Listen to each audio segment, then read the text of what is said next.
Good evening. Thank you all for attending today's meeting of the Santa Rosa City School Board. That is me opening our meeting today. We will start with C1, our territorial land acknowledgement, and joining us this evening for our land acknowledgement is Ola King Clay.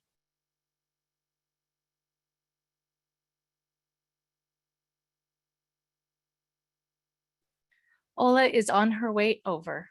Thank you.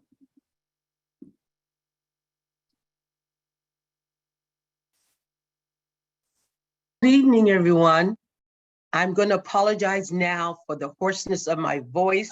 I'm just getting over a cold, so if I sound a little off, that's why. Good evening, Madam President, trustees, Madam Superintendent, and general public. It gives me great pleasure to represent my people, the Seminoles of Oklahoma, by reading the land acknowledgement tonight.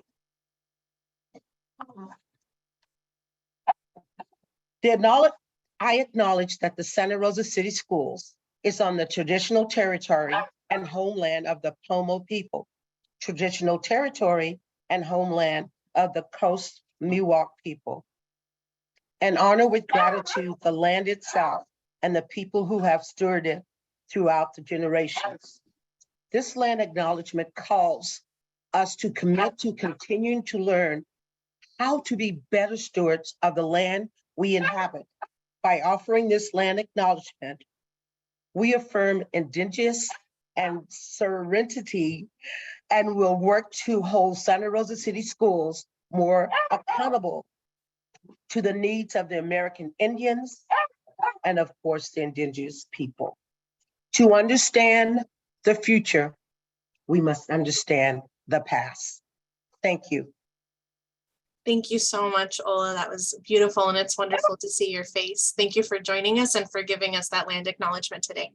My pleasure. Thank you. And we will now move to C2, our Pledge of Allegiance. So where we are, we will stand and rise for the Pledge of Allegiance. I pledge allegiance to the flag of the United States of America and to the republic for which it stands, one nation, under God, indivisible, with liberty and justice for all. Thank you. Okay, we will move to C3. This is a report of actions taken in closed session. The board voted unanimously with one abstention to approve the recommendation of student expulsion case number 222305. The board also voted unanimously with one abstention to approve the recommendation of student expulsion case number 222306. For item C4, items considered in closed session for action in open session, we have nothing to report. And moving to C5, statements of abstention. Are there any statements of abstention tonight? Okay, seeing none. C6, adjustment to the agenda. Board or Superintendent Chanel, are there any adjustments that we need to make to the agenda today? Okay. And this is also an opportunity for the public to let us know if they'd like to speak on any of our F items. These are our consent items. Toward the end of our agenda, we will open this up to the public at this moment. If there are members of the public that would like to comment on the consent agenda portion of the agenda, please raise your hand at this time.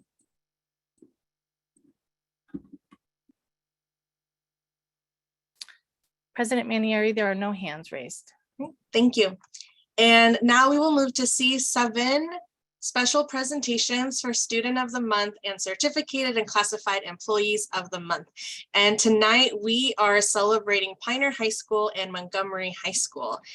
Tonight we have students, families, and school staff joining us for the special presentation. We will honor our students for their academics, their character, and other praiseworthy accomplishments. We will also honor our certificated and classified employees for their outstanding dedication and service.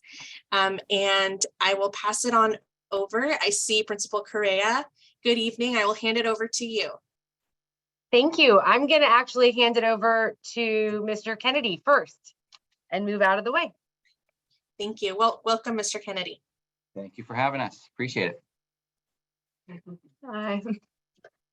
All right. Dear Santa Rosa City School Board, as the Vice Principal of Pioneer High School, I am proud to celebrate our Student of the Month, Miss Ava Correa. Ava is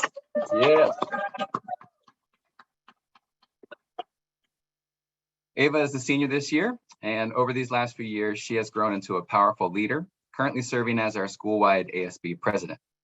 Ava's style of leadership is effective, creative, passionate, and inclusive. Ava is always in the middle of 10+ collaboration projects, and she has worked hard to earn the respect of all of her peers. When we meet with incoming 9th graders who are just beginning their own unique journey as a prospector, one of the main things we encourage is for students to try new things, to take risks, to join clubs, and to consider reflecting on who they are currently and who they'd like to be when they graduate and beyond. One of Ava's key strengths is her ability to listen to others in a way that makes them feel seen and heard. I think it's clear that she was actively listening to that Frosh advice, and then she took the risks and put in the hard work, as she has a diverse and impressive track record of getting involved and making a significant difference at Pioneer. Ava Correa is motivated to succeed. She gets things done. She is responsible with a capital R. She is a go-to support person for several teachers and staff on this campus when they need to think through a problem and find some solutions. She is also an excellent team player, an outstanding student, and someone known for her efforts to help improve the experience of all prospectors. She has been an active leader in ASB for years and has been central to the growth and development of Pioneer Productions, which features a wide range of creative and highly enjoyable interviews and other social media offerings that are relevant and meaningful to our community. I have been interviewed myself many times, and I can still remember some of the thought-provoking questions that were explored. It was memorable. Ava is the strategic visionary behind a large portion of our social media posts, and she is usually also the producer and the editor. She is currently endeavoring to build the skills of her peers in ASB so they can take over these important promotion duties in future years. Ava is a scholar athlete who is currently sharing her talents with our girls soccer team. She is also an active and engaged student member of our school site council, which makes decisions each month that impact all students on campus. Ava has also been an important leader in our peer mentor and link crew programs, which helps our newest 9th grade students feel welcome at our school. In summary, Ava's actions speak for themselves. She is a legacy leader. We are grateful for Ava, and we're a better school community because of her leadership. We can't wait to see what her future holds, as her potential is infinite. Congratulations to the Pioneer High School Student of the Month for January 2023, Ava Rose Correa. Congratulations, Ava. Thank you so much. And there you are. Thank you.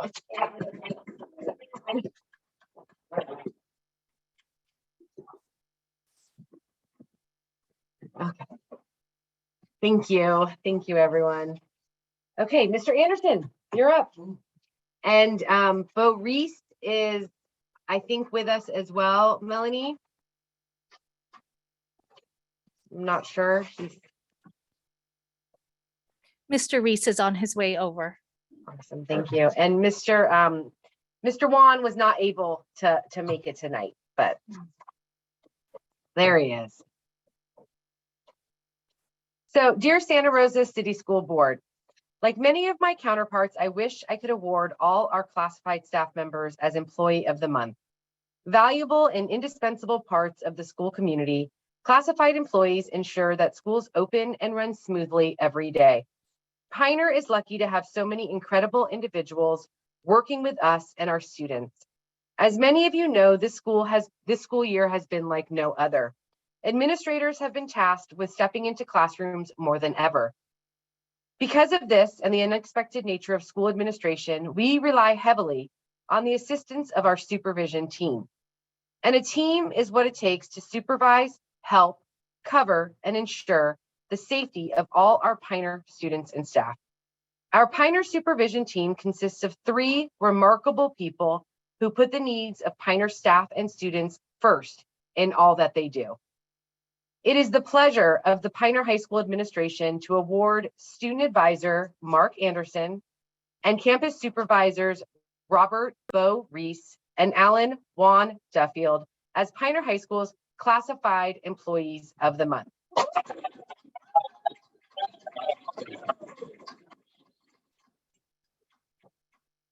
Juan, Mark, and Bo can typically be found patrolling the school, encouraging students to get to class, helping anyone and everyone who needs it, picking up students, dropping off students, agreements, creating safe places, working with parents, covering teachers, and assisting in all aspects of the school day. And the list goes on and on. As a school administrator, I find great comfort in knowing and trusting that if I'm pulled away or off-site, my team has my back. However, these gentlemen don't just work at Pioneer High School, they're coaches. Mark is our girls basketball coach, and Bo has coached our ladies soccer champions of student and school pride. Don't be surprised if you see them regularly at our after-school activities and sporting events, but also shoulders to lean on, adults to trust or seek help from, and wonderful coworkers and friends to the Pioneer High School staff. Juan doubles down as our head custodian's right-hand man after break and lunch, constantly reminding students to pick up their trash and then cleaning it up when they fall a little short or miss the trash can. I know that teachers, staff, and students feel safer knowing that these gentlemen are around campus and just a radio or phone call away. I have said this many times, Pioneer is a special place, and it isn't because of our programs or our site, but because of the people who are there. But that's what makes it so special. Juan, Mark, and Bo are true examples of what it means to be a Pioneer prospector. Caring, hardworking, trustworthy, responsible, and fiercely and actively devoted to helping the students of Pioneer become wonderful members of our greater community. Congratulations. Congratulations, Juan, Mark, and Bo. This one's for Mark. Here you go, sir. And unfortunately, Bo is home with his own children this week. They're ill, but this one's for you, Bo. And when you get back, I'll give it to you. And Juan is probably not watching at home, but if he were, this one's for him. And we'll get it for him too. Thank you so much. All right. Thank you. Kim Case, Miss Case is our teacher of the month. And I think she should be there as well. Mrs. Case is on her way over.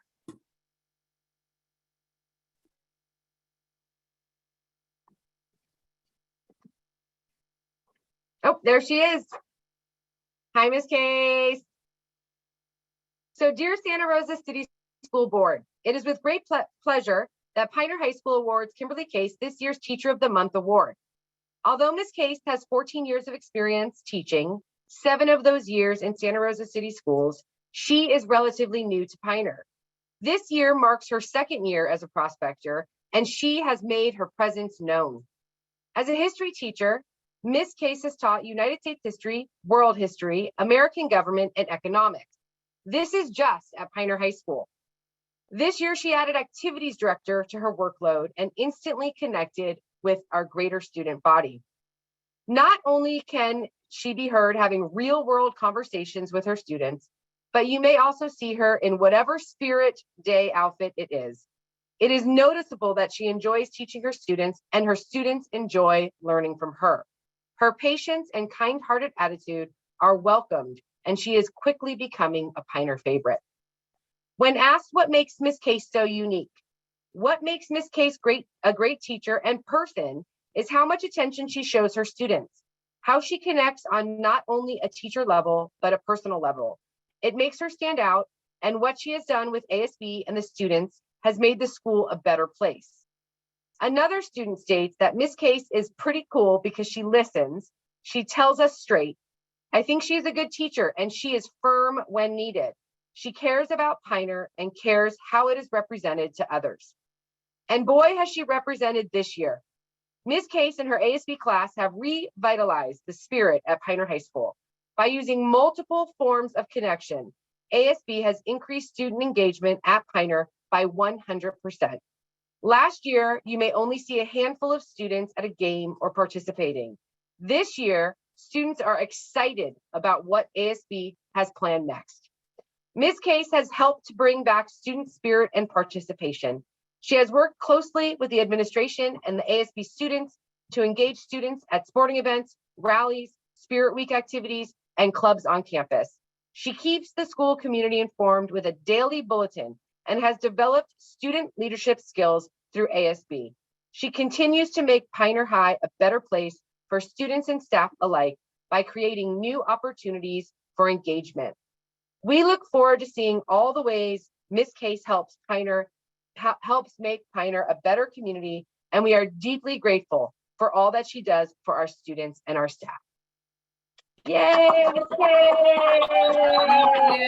Thank you. It's an honor to be nominated. There's so many great teachers, and our administration is awesome. Thank you. Thank Congratulations, you. Kimberly. I know. Do you want to, I know we have Miss Madame, our French teacher, Cecil. She's also our PTA president. She should be in the audience on Zoom. And we also have our ELAC president here if you'd like to call her up. We will do all of those presentations in further agenda items, but thank you so much for having them present with you. Great, thank you. Thank you. At this moment, we're going to move on to Montgomery High School. If Principal Paulson is on Zoom with us, we'd love to move him over. Principal Paulson is on his way over.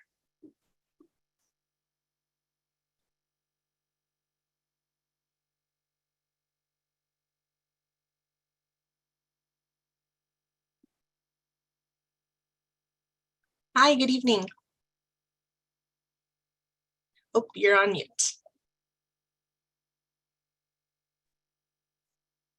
There, that should be better. Welcome. Thanks for having me. I appreciate the opportunity to be able to recognize some exceptional students and employees this evening. So I'd also like to start with our student of the month. His name's Mr. Ryan Woodard, and I know he's going to join us via Zoom. Mr. Woodard is here with us. All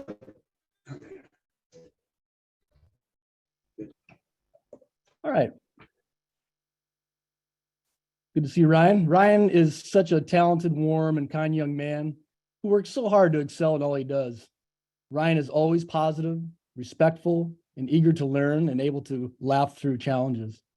His teachers had nothing but praise for his character, his personality, and effort. Here are some examples they shared. Ryan is one of the kindest kids that I have ever had the pleasure of working with. He is always sincere when he interacts with his peers and adults on campus, as well as at his live performances. His classmates have picked up on his unique sense of humor and love to playfully tease him about being tardy to class and missing his homework, which of course never happens. Ryan is a bright light. Ryan's energy towards music, learning, and laughter is very welcomed. The way Ryan carries himself as a student and the willingness he has to learn, allows me to be a better teacher and a better person. Ryan always has a smile on his face and has learned to advocate for himself tremendously. His persistence with School of Rock and his music conquests allow others to be heartwarmingly touched by all who hear his music or see his live performances. I feel honored not only to be one of Ryan's teachers, but also to know Ryan. You rock, Ryan. Thank you. It means a lot. And lastly, Ryan arrives every day to class with a smile on his face and greets me and his fellow classmates with enthusiasm. Ryan is a dedicated student, and it shows in the effort that he puts forth in class, in the assignments that he completes, and in his grades. This year, Ryan has thoughtfully navigated difficult decisions and social situations with care and maturity. Ryan is also an exceptionally talented musician who can play 7 instruments, with guitar being his favorite. When outside of school, he spends most every day working on his music passion. Ryan is currently playing with the Ryan Woodard Trio and the house band at the School of Rock.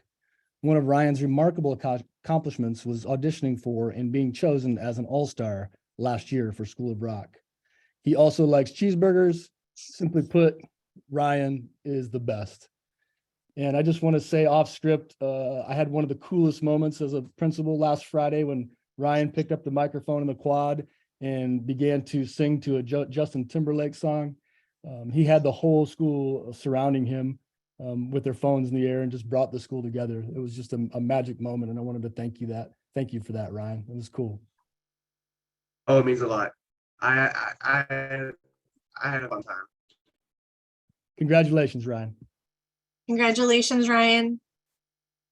Thank you. Student board member Bowie, did you have something to say? Yeah, so coincidentally, I was working the night where Ryan was performing to an entire restaurant. So I just want to congratulate you on your talents and just excelling not just outside of school, but also everything during school too. So congrats. That's awesome. Congrats, Ryan. Thank you. And next, Thank I'd like you. It means a lot. thanks, Ryan. I have an award for you, so please stop by my office and I will give it to you in the morning. Awesome. I'd like to next honor our classified employee of the month, Mr. Matt Parks, and I know he should be joining us via Zoom as well.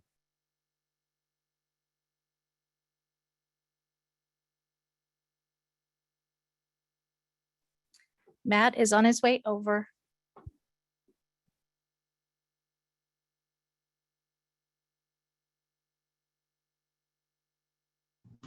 Hello. Hey, Matt.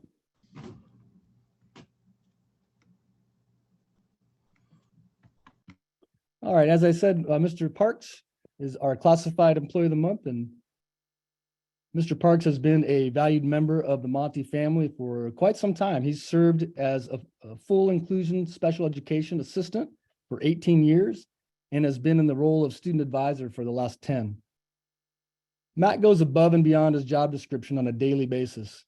On any given day, you might find Matt at the Church of the Roses talking to students during breakfast, slowly driving a student on the golf cart so he can impart some words of wisdom before dropping them off, giving his own time to be at student events, or literally camping on the football field overnight to protect the graduation equipment.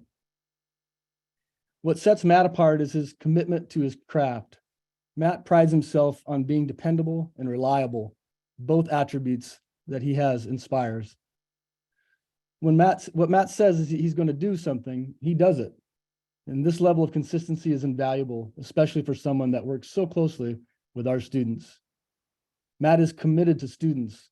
With much of Matt's job entails discipline, Matt makes the task as an opportunity to work with students.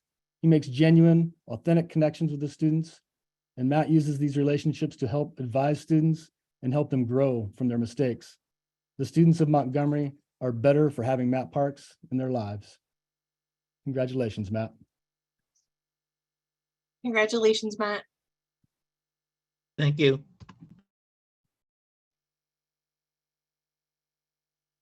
And lastly, I'd like to honor our teacher of the month, Mr. Perez.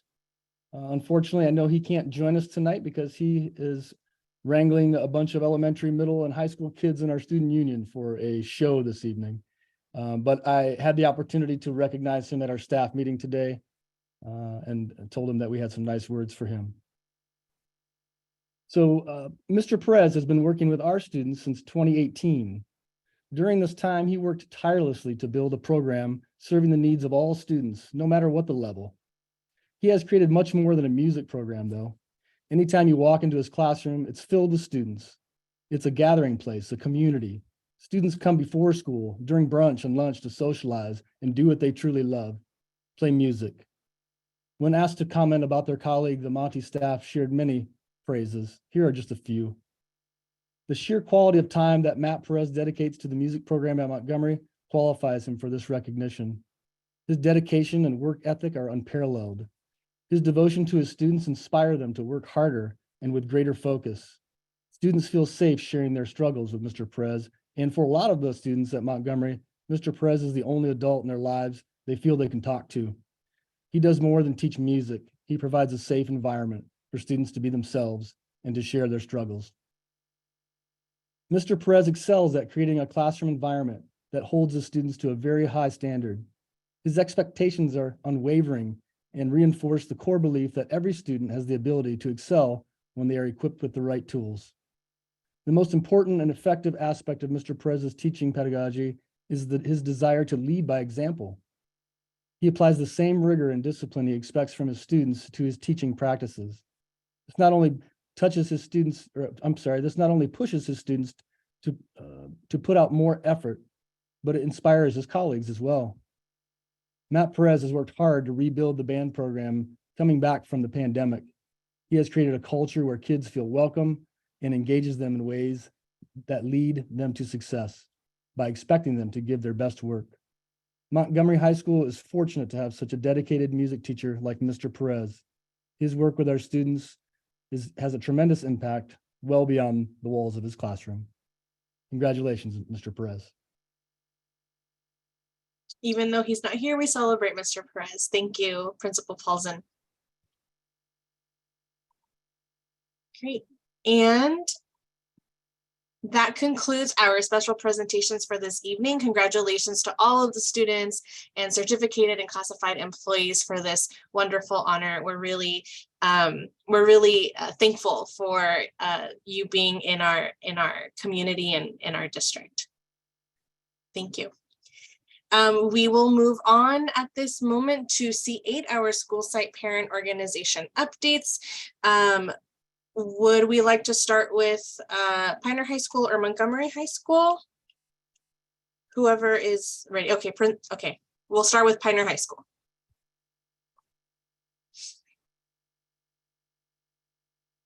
Welcome back.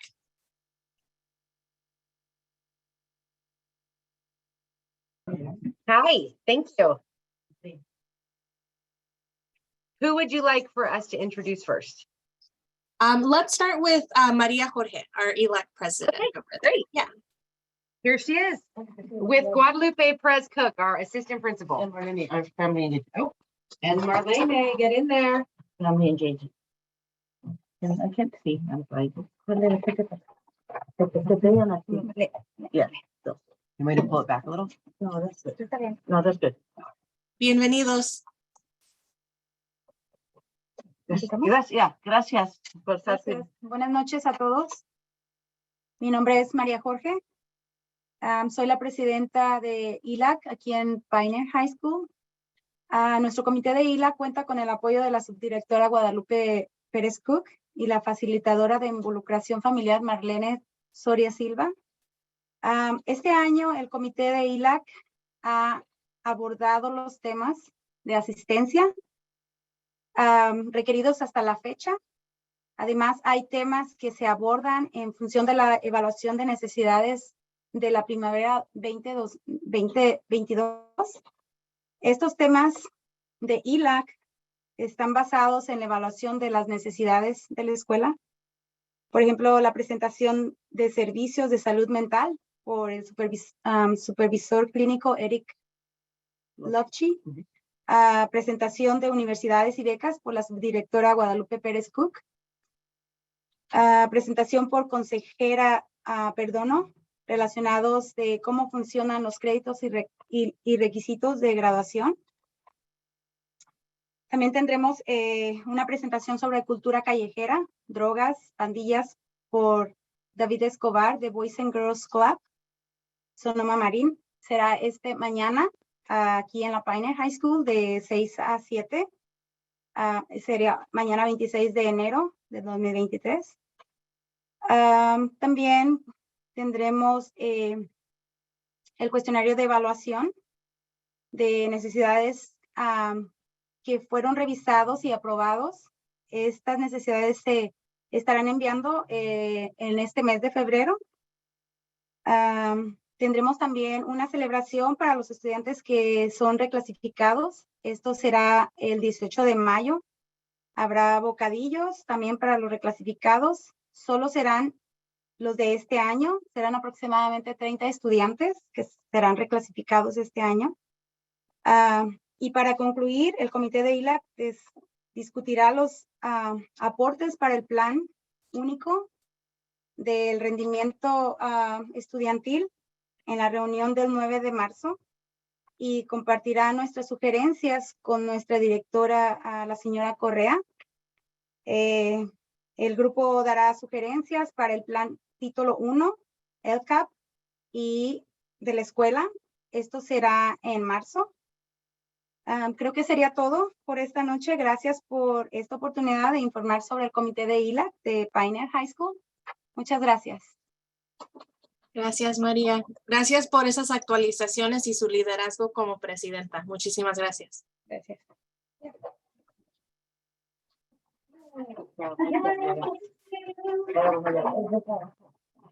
I guess I could do a brief read back in English if you wish.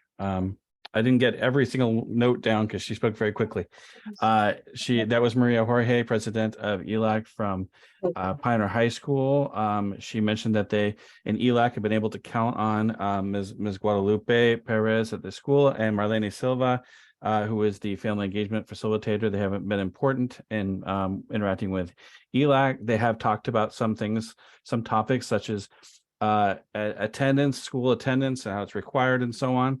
About the needs assessment that you have in the school and the response to that. One example she gave was with mental health for clinical supervisor Eric Lofchi came to the school and talked about that. Ms. Perez Cook has also done presentations. A school counselor came and talked about graduation requirements and courses. There's also a presentation about what she called street culture. That is to say, influences on the kids out in the street, gangs, things of this nature. She did mention some elements of the EL needs or the EL needs assessment, I guess, particularly in that school. I guess in February, I think is according to my notes here, that's when they're going to be talking about that some more. She also mentioned that they have a special celebration for EL students who are being reclassified at the school. And I believe she said May 18th was that the date for that. She did talk about how in ELAC, they spent some time talking about the SIPSA, and that is the single plan for student achievement, for those that aren't familiar with that term. And she mentioned March 9th as another time where they'll be discussing this and offering suggestions regarding the Title I program, LPAC, and the SIPSA for the school. And then she finished by saying that's all she had for this evening. And thank you so very much for your time. Thank you for stepping in, Dan. Great. We also have Maureen Cecil, who is our PTA president, also a French teacher here at Pioneer High School for many years. And I believe she is visiting us from on Zoom.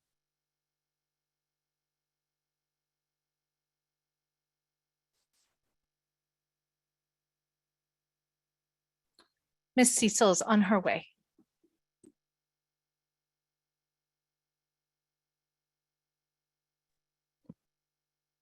Hello, good evening. I am Maureen Cecil, Madame Cecile to my French students. I'm also the PTSA president this year for the second year. I'll try to keep it short and sweet. It's been a good year. We have more members this year, which was a great thing. Not quite as many as we hoped for, but we are growing, and that's always a good thing.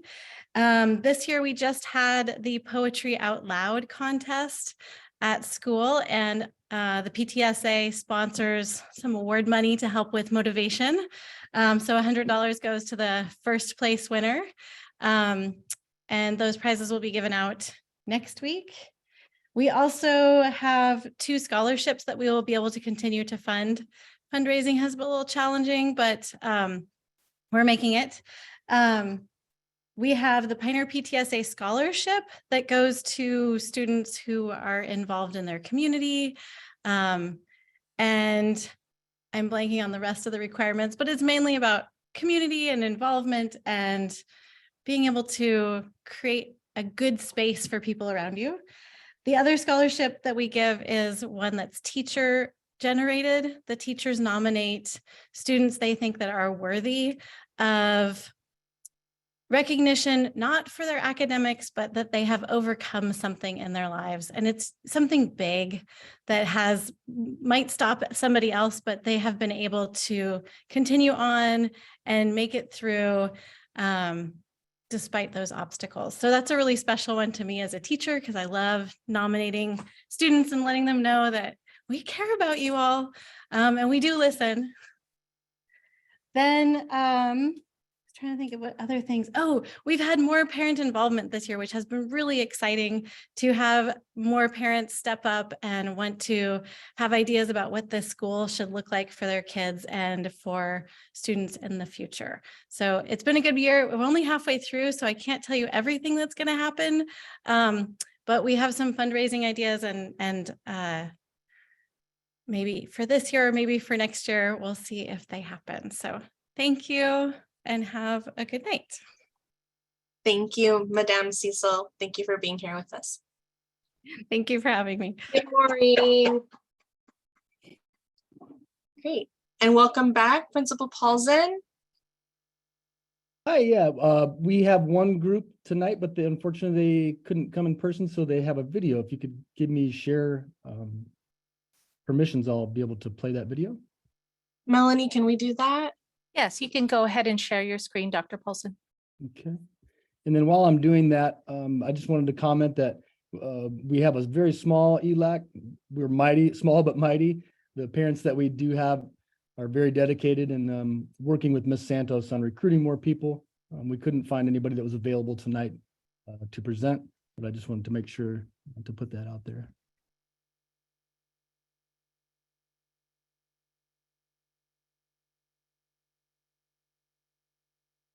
Hi, we're Libby and Jenny, co-presidents for the Montgomery High School's Education Foundation, or as you may have heard it called, MEF.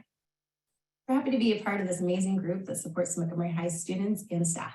The Montgomery Education Foundation was created in 2004 to provide financial support for Montgomery High School, its programs, and promote community involvement. The mission of MEF is to enrich the learning environment for all students at Montgomery High School. Public funding for academics, school activities, and school improvements have become increasingly scarce. Important avenues for learning and enrichment, such as music, drama, athletics, arts, and leadership, have become more reliant on outside support for their operations.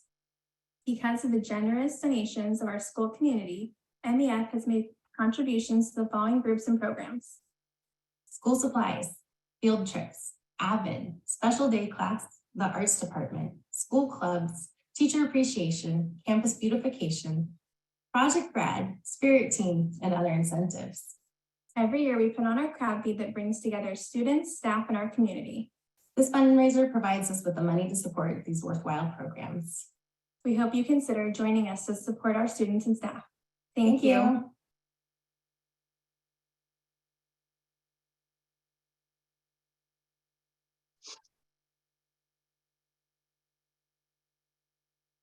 Thank you.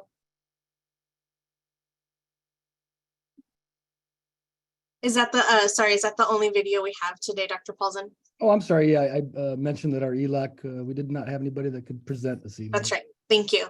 Thank you for still providing that video from the Montgomery Education Foundation. My pleasure. Great. So at this moment, we will move on to C9, our public comment on non-agenda items. This is an opportunity for members of the public to speak to the board on non-agenda items only. Speakers are limited to 3 minutes each. And we will open it up to any attendees who'd like to give public comment this evening on non-agenda items. Thank you, President Manieri.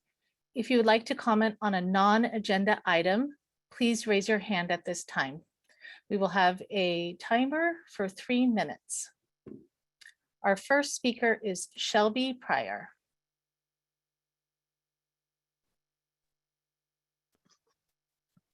Can you hear me? Yes. Good evening, board. It has come to my attention that this board is filled with a bunch of people who are cowards. It's come to my attention that these individuals profess to have the best interest of the community and their involvement with individuals in the community, but really are just selfish, money-hungry liars who continue to go ahead and press upon people how they feel versus what the facts are. Let's discuss the fact that Ms. De La Cruz had a specific conversation about implementing vaccine policies, and the public wasn't privy to this private conversation as to how the legality of not being able to press that on individuals and put that to them. This is something the public should know. Mr. Flores, you continue to talk as if people talk out of some way with you. When Skylar had an opportunity to have somebody stick up for them, you were a coward. Mr. Sheffield, you continually are a coward. You continually do things that don't help our community. The one that hurt me the most, though, I must be honest, I think was the fact that I had to sit and watch as my fiance was pushed out of her role for speaking truth. And Ms. Tranell went ahead and corroborated the fact that there were 78 incidences in which she wrote Ms. Flores up, which was all falsified documents. I don't know anyone who can go ahead and be written up 78 times and retain their job. Each one of you has completely decimated the credibility of your positions. The only one who had kind words was Ms. Fong. Ms. Fong, I appreciate that. You were the only one who spoke highly and wished Ms. Flores a better situation than what she's facing in Sonoma County. And the parents are really going to be happy when you cowards try to absorb the other school districts and take over when you have no reason to do so except for the fact that you can steal money more than you already are. Mr. Herman Hernandez, who has many conflicts of interest, who works for the higher portion of the school board's agendas, is the next person who's on my list, but he's not sitting here today. This cowardice will not go unanswered. You're just getting warmed up. I'm not going anywhere. I'm gonna make sure the public understands how corrupt and how incapable of doing your job you really are. Thank you. Thank you. Our next speaker is Adina Flores.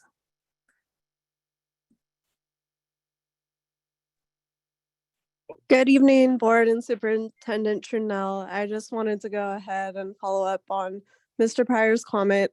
As I've stated directly to every individual, except for a student board member, I am a follower of Christ. I believe in telling the truth. I've done that for the past 2 years, so I just find it interesting that there was a compilation of about 600 pages worth of documents of my questions that have gone unanswered. So why was a half a year taken to analyze a summary of what I've deduced, yet we can't speak to a single one of my inquiries? I brought forth hundreds of illegalities, as did Ms. Palacios, one of the smartest minorities in our county. Why are we being silenced? Why are we being pushed out for speaking up? My mother was the finance director of Rohnert Park for 20 years, over 20 years, and she was also pushed out for speaking up. All I have to say is truth. When we get into high positions in government, we reach a crossroads where we can do the right thing or the wrong thing. I don't care about money. It doesn't mean anything to me. I will always do the right thing. And when I have parents crying daily on the phone with life-threatening situations for themselves and their child, I will always sacrifice my job first. So I appreciate the board, that the board's work that they continue to do. I just wish that everyone could reflect on themselves and make sure we're upholding ourselves to integrity. There are millions of dollars being unaccounted for within the county. Again, my mother was the finance director. I'm very aware of what I'm talking about. I received a standing ovation from Senator Dolly, the opponent in Governor Newsom's election. So I'm very, very intelligent. I'm not sure why I'm being censored, berated, ridiculed, and silenced. So I just really love some answers. Thank you so much. Thank you. President Manieri, there are no other hands raised. Great, thank you. At this moment, we will continue on to the next agenda item. This is D1, our California School Employee Association CSEA Santa Rosa 75 report.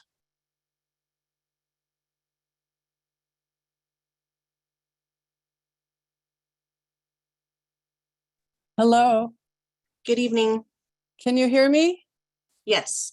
Okay, I just need to So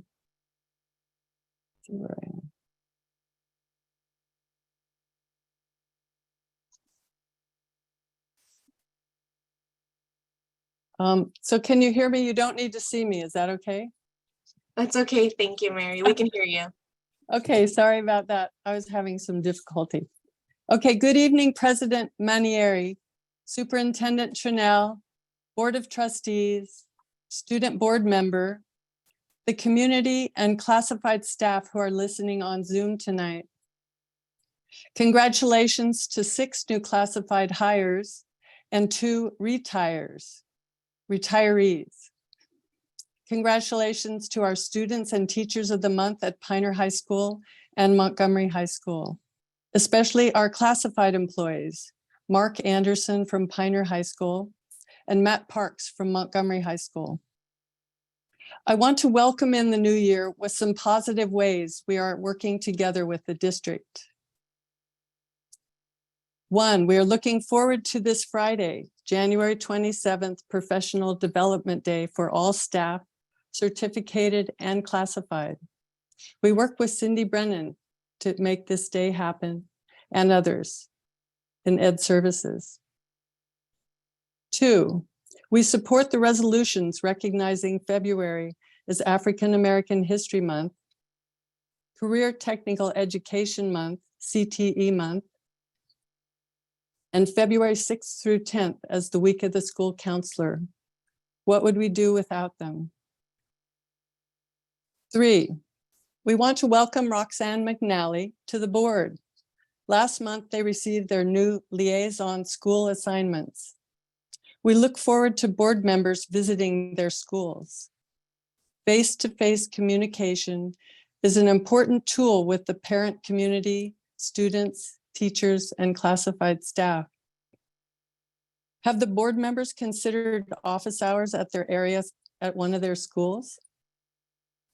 On our school website, the trustees are identified by their pictures and the areas 1 through 7 they represent. We are frequently asked what schools are in each area. Consider placing a small color-coded map showing the schools in the area the trustees represent.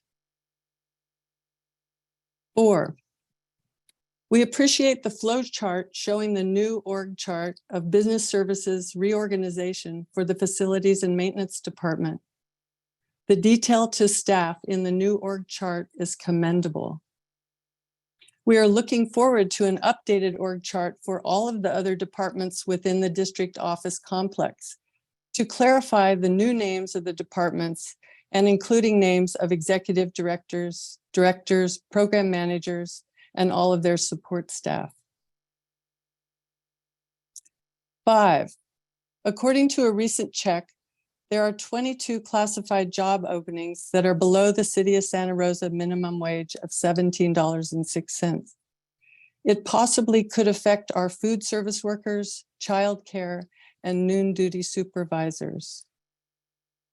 How can we compete when every other local employer offers higher wages?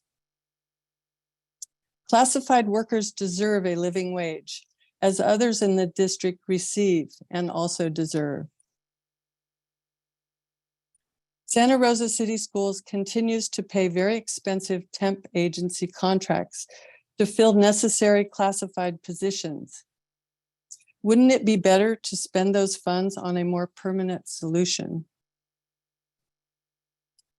We are looking forward to the completion of the job description update and salary compensation study agreement that was made with the district in 2019 to solve some of these problems. Yes, CSEA looks forward to this new year. What is our New Year's resolution? To work with the school board and the district to continue improving Santa Rosa City Schools for our members, the students, and the community. Thank you. Thank you, Mary, and thank you for all of that feedback. We will move on to our next report item. This is the Santa Rosa Teachers Association SRTA report.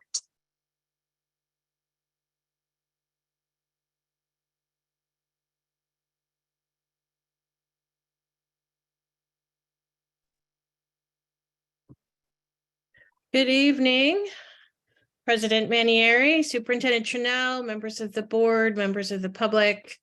Thank you for listening to my report. I want to start by saying congratulations to all of the educators and the education support professionals that were honored this evening, and the students of Pioneer and Montgomery. It's always a really joyful part of a board meeting to see those presentations and see those smiles on the faces of our honored people. I want to say thank you for all the resolutions tonight, recognizing African American History Month, and a big thank you to all of the teachers, the educators, everyone in our schools that weave, Black history into their classrooms, not just during February, but throughout the school year.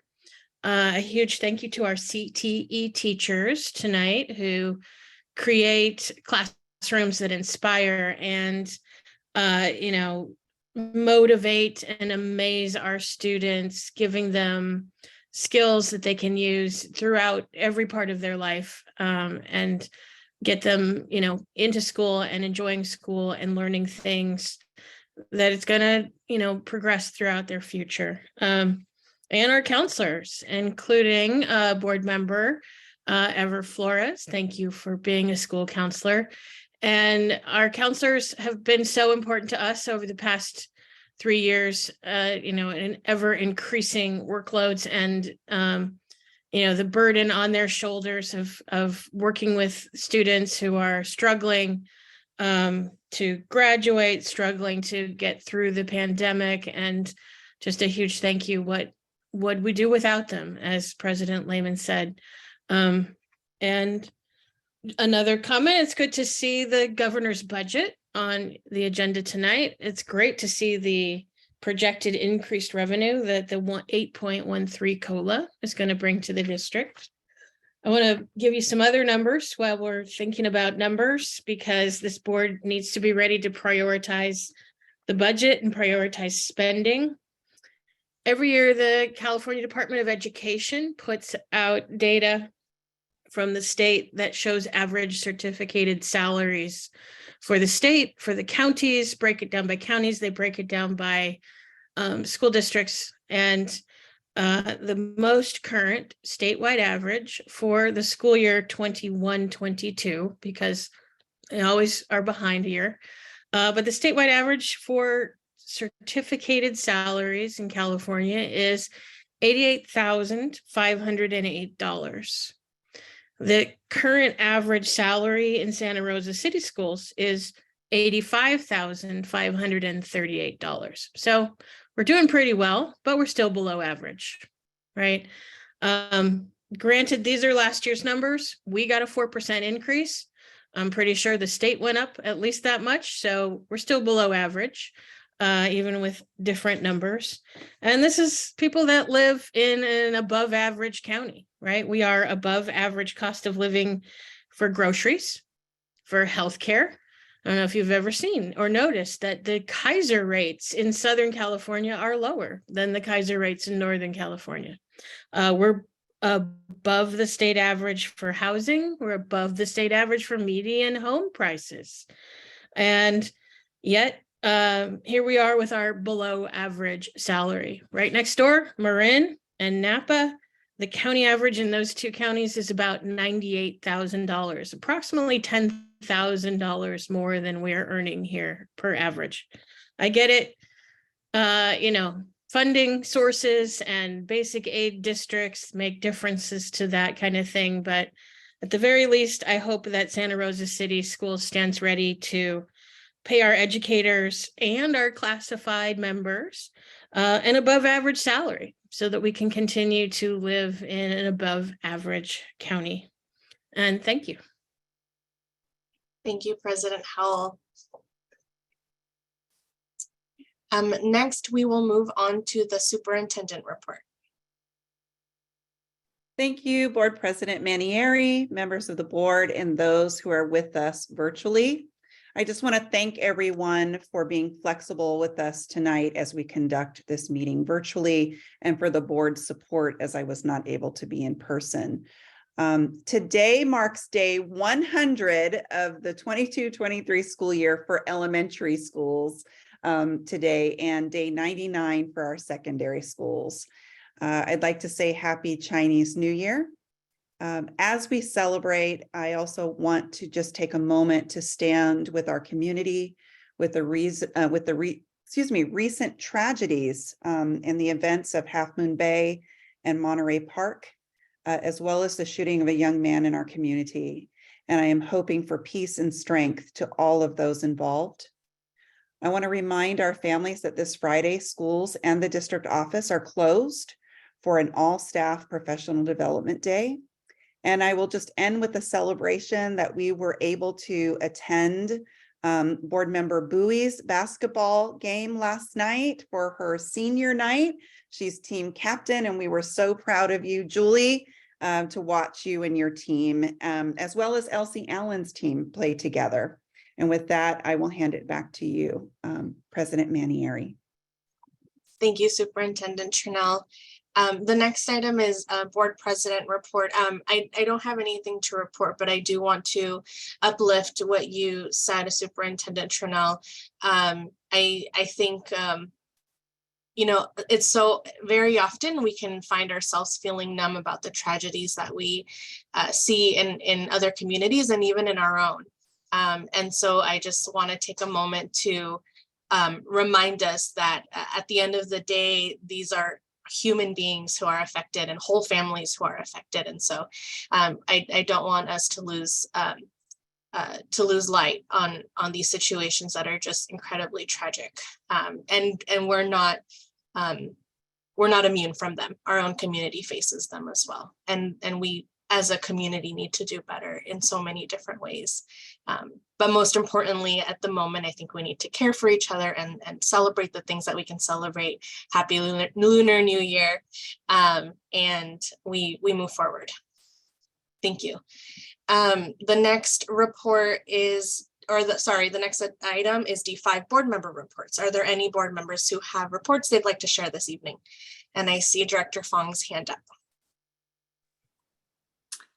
Thank you, President Manieri, and happy Lunar New Year to everyone. Gong hei fa choi. In light of the shootings, we are talking about Asians shooting Asians, these past two over the weekend. And so someone said to me, well, look, you know, it's not Asian hate, but it is hate.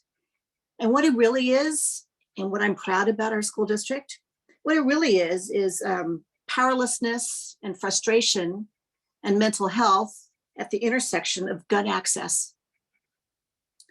And our mass shooting rates have tripled in the past 10 years or so. Over 600 last year, and this year alone, now over 40 in the first 3 weeks of 2023.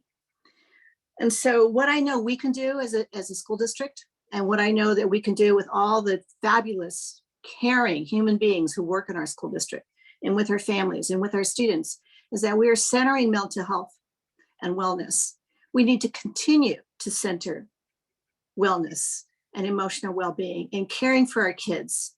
And when we care for our kids, we're caring for their families as well. So I'm really proud of us. I'm so proud of us that we are taking our budget and using that to really center that type of work. So every single human being in our schools do that. Matt Parks, for example, student advisor, and many others like him, you know, driving kids around in the school, you know, buggy. This is where some kids are getting support. Everyone's getting support where they can get it. So that's what schools can do, and that's what we do. So let's continue that. And along with ethnic studies, the proclamation, the resolution tonight about African American History Month, all of that counts because we're making us less of others. We're not othering people, we're centering people. And that's what we can do in public education. That is our job. And I'm proud of us, and I thank every single person who works on that. Thank you. Gong hei fa choi. Thank you, Director Fong. Director Sheffield. Thank you. First, I'm our representative on the county committee on school district organizations. And just a brief report on the 12th, we had our first meeting of the year, and we swore in new members. And we also reappointed Jeannie Fernandez as our chair, and Jeremy Brott, newly sworn in member, as the vice chair. And then I thought I would just say, for anybody who might be listening in the Cotati Rohnert Park area, there is a vacancy on this board as well. There will be some issues coming up, definitely, that will come to the committee, but I definitely just wanted to report out on that. I also want to give a big thank you to the Sonoma County Dr. Martin Luther King Birthday Celebration Committee for putting together another great event for the community. And I want to congratulate them on their success, and particularly a shout out to Tina Rogers, who you may recall came to our board meetings week after week to promote this year's event. She did great, and a big congratulations to the winner of the MLK Annual Student Speech Contest, one of our own, Esmeralda Meza, a student at Elsie Allen. She read her speech at the event. It was powerful, and she read it with poise and with confidence. It made me feel very proud to hear her deliver that. Also, along with Trustee Fong and Dr. Carter from SCO, last week I attended Locian's event, an honest conversation about anti-Blackness. And this was a very powerful, very moving, very remarkable event, because not only was it the first candid conversation, I think, in a large setting that discussed anti-Blackness that I believe has ever taken place in Sonoma County. It was also significant because of who hosted it and who attended it. The room was packed, 300 community members, community leaders who truly needed to be present. The discussion and the acknowledgements were, as I said, very, very moving. And for those of you who could not make the event, I believe NorCal Public Media is recording. Is that correct, Lori? Did we hear that at the event, that they're recording and making all Locian meetings available for viewing? This one it was amazing. Again, I've not seen anything like this in my 20 years in Sonoma County, just the thoughtfulness that went behind it and the acknowledgements that probably needed to take place. That's my report. Thank you. Thank you for that report, Director Sheffield. Are there any other board member reports? Director De La Cruz. Thank you, President Manieri. I just wanted to note that the rainstorm of this January deeply impacted many members in our community, because there are folks who have been out of work or who were out of work for over 3 weeks. And there are folks who are struggling to get by, who many are not making living wage. I was really proud to see the County of Sonoma pop up recovery support centers in Guerneville and Healdsburg, where we served many constituents, parents. Many of our kids' parents came in for assistance. And so I just want to lift up a voice to say thank you to our school system for continuing to provide safe and fresh and good food to our kids, whose families are likely still struggling as a result of what happened in the rain. And just a reminder that while it may not feel like a disaster in our community in a typical way that our communities experience disasters, this was certainly devastating for many families in our district. And so just an extra abrazo, some extra wind underneath people's wings at this time. And again, thanks to our system for seeing and serving the kids who need to be seen and served, especially during these times. And Chúc Mừng Năm Mới, which is the way you say Happy Lunar New Year in Vietnamese. And I probably didn't do that justice, but Lori, I just wanted to throw in with the beautiful love that you brought for your community during this time. And Happy Lunar New Year, and may we all stand together against hate, against violence, and with peace and love in our hearts as we move forward in this new year. Thank you, Director De La Cruz. Are there any other board member reports? Okay, Seeing none, we will move on to D6, CSBA report. Do we have a CSBA report this evening? No, we do not. Okay, thank you. And D7, our Indian education report. I will be passing this on to Elizabeth Billy and Madonna Feather Cruz.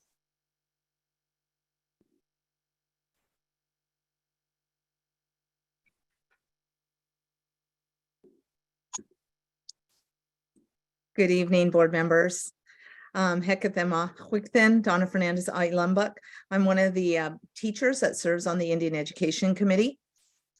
And go ahead. Good evening. I'm Elizabeth Billy and Indian Education community worker, coordinator, whatever. So it's wonderful to be here with you all. I'm going to go ahead and share our screen. Okay. And I'm going to start off with just giving you some Indian education stats. It is very exciting. Our number of total of students that we have actually been able to identify and certify, which means I have 506 forms for, is 100. And this is 186. We actually got 2 the other day, so it's really 188. That is the highest number that we've had since I can look back in time. So that is very exciting. The breakdown of those students is for the elementary, we have 59 students. Secondary, there's 127. And of those students, there's 36 that are seniors. I'm still working on some, getting some data to find out how many of those students actually are in need of some credit recovery and some support. I am working with some students, but I don't have an accurate number to give to you tonight. And so I just wanted to give you that breakdown. It's really exciting. We had about 30 new 506 forms that came through with a collaboration of working with a tribe that I've been working with for about a year. And so it's finally paying off. So I'm really excited about that. If you can tell in my voice. So tonight we're going to go ahead and share some of our highlights of the program that we've been working with through the first semester at least. Okay. And of course, I always talk about our native clubs because that's something near and dear to my heart. And so it's just my way of being able to connect and support the students. And so currently we have 6 native clubs at the different high schools. There's Pioneer, Santa Rosa, LC, Ridgeway. And then Santa Rosa Middle is, I'm collaborating or partnering with Bree, the restorative specialist there. And she has a large group of students, and there's several Native Americans in that class. And so partnering with her so that I can make connection with those students. And then also we have a club at Comstock, or a group at Comstock. And then I am in the process of developing the club at Maria Carrillo and also Montgomery. I'm just trying to find some space to be able to meet with those students and start club and see what type of things that they want to do. We really do try to have the clubs be student driven. So whatever they're wanting to do, we meet usually, depending on the club and the size, we meet once to twice a month during lunchtime. And one of the things that we're doing at Pioneer, we started it just recently. We're starting with our basket making. So a couple of pictures here shows the students starting their baskets.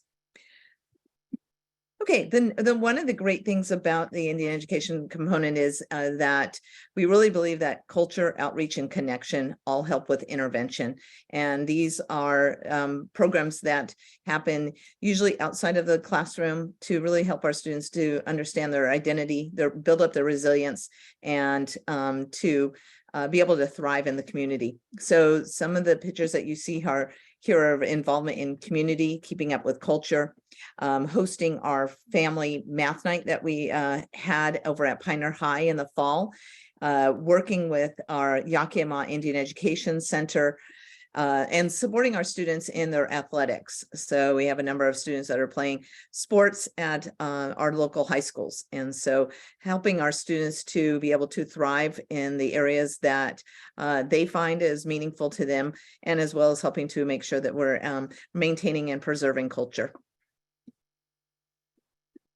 Oh. Some of the other things that we try to promote is to make sure our students are aware of community events, and so that our students can participate and become community leaders. And so the flyers that you see posted on here are some of the events that are happening in our community. The California Indian Museum and Cultural Center is hosting a bears program. The Sonoma County Indian Health has a cultural wellness program. And then I am also over at Pioneer after school supporting our students with their educational needs, with homework help, college admissions, support, making sure that, and helping to ensure that students can, if they have questions about credits or needs that additional support, as well as promoting cultural activities. So those are some of the continuing resources that we have to meet with our community and have our students be involved. And here, we just did an election for our parent committee, which is a requirement of the grant. And so we have had a strong parent committee for the last couple of years, and thankfully they've most of them have returned. I do have a few new members, and so I hope to get a updated picture for you the next time we present. But it's just really, we meet regularly once a month, unless we have an event going on, and then we'll meet more often. So I just have a couple pictures of our parent committee, and just wanted to appreciate them publicly, because without them, our program would not be seeing the growth, the strength that we see in the program right now. And we do have some upcoming events. So we are currently going to be working with the American Indian Science and Engineering Society to host what's called Family Community Nights, to bring financial literacy to our community and working with our young people. What's special about this financial literacy is that it was developed in coordination with Wells Fargo to bring a Native perspective and develop the curriculum to be all centered around Native philosophies and Native ways of knowing. So it's called Native Financial Sense, and we'll be working to host family community nights. And so we're looking to that event. And then Cesar Chavez Language Academy is going to be hosting a family night and has asked us to bring our Sphero robots over. So hopefully we'll be able to, and we have a number of students that are at that school. So being able to outreach to other schools and promote math, as well as to promote the culture that we have in utilizing our robots. So thank you. If you have any questions, we'll be willing to answer them.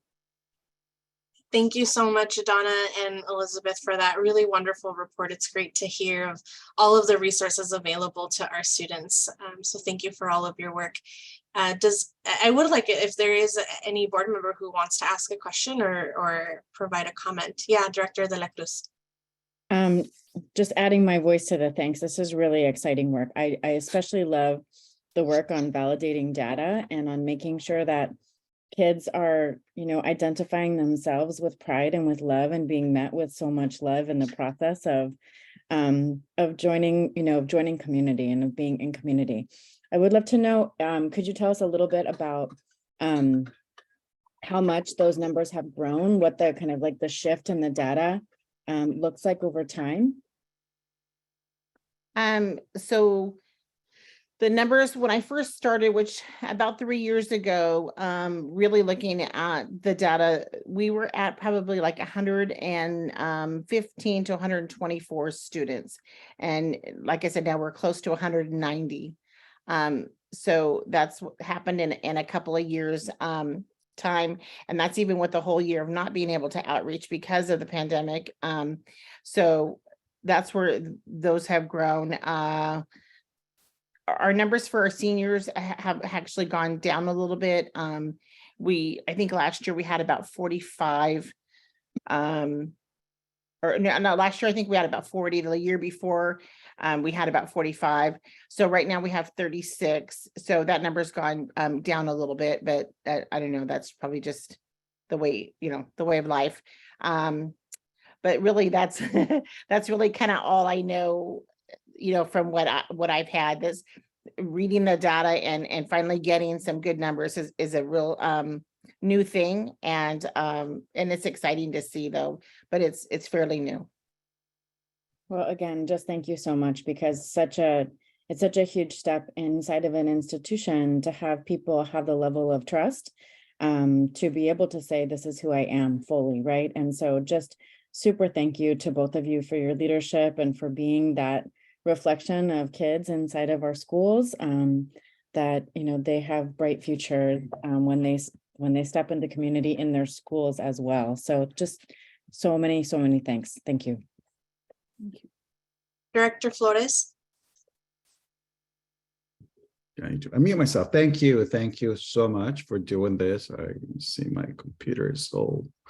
I remember last year, you came over and I presented. I just want to say that, in comparison to last year, because I remember asking what sort of systems we had in place, right, to make sure that, those forms 506 were being completed, right?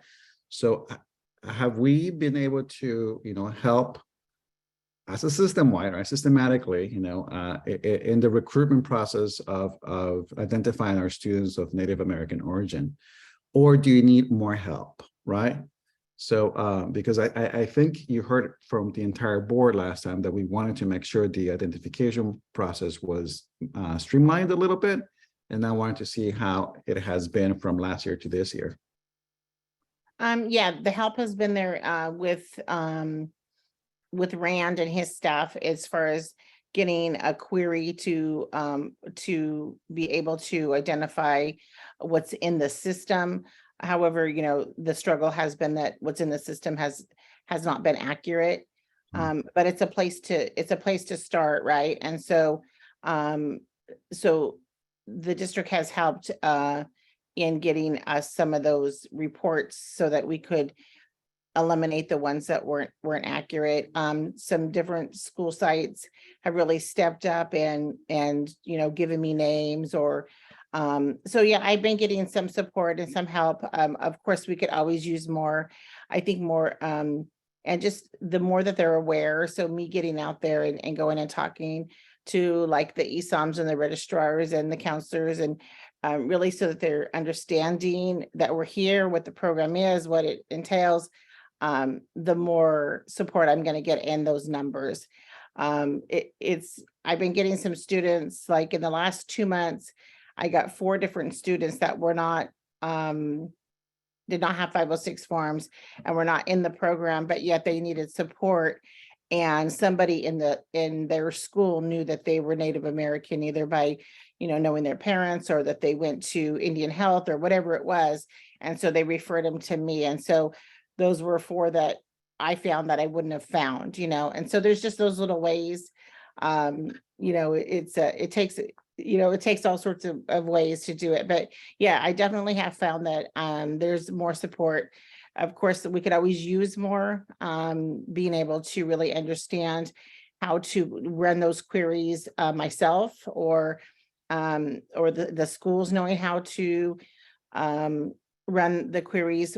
Still one of the challenges we have is when a student is identified as Native American, but they're not actually Native and they're saying I'm not, it's getting that data to be accurate on the computer. That's been a struggle. And I don't really know what the solution is for that yet. And maybe that's something the board can try to come up with a solution for. For me, it seems simple enough to just change it, but evidently that's not the way you can do it. So.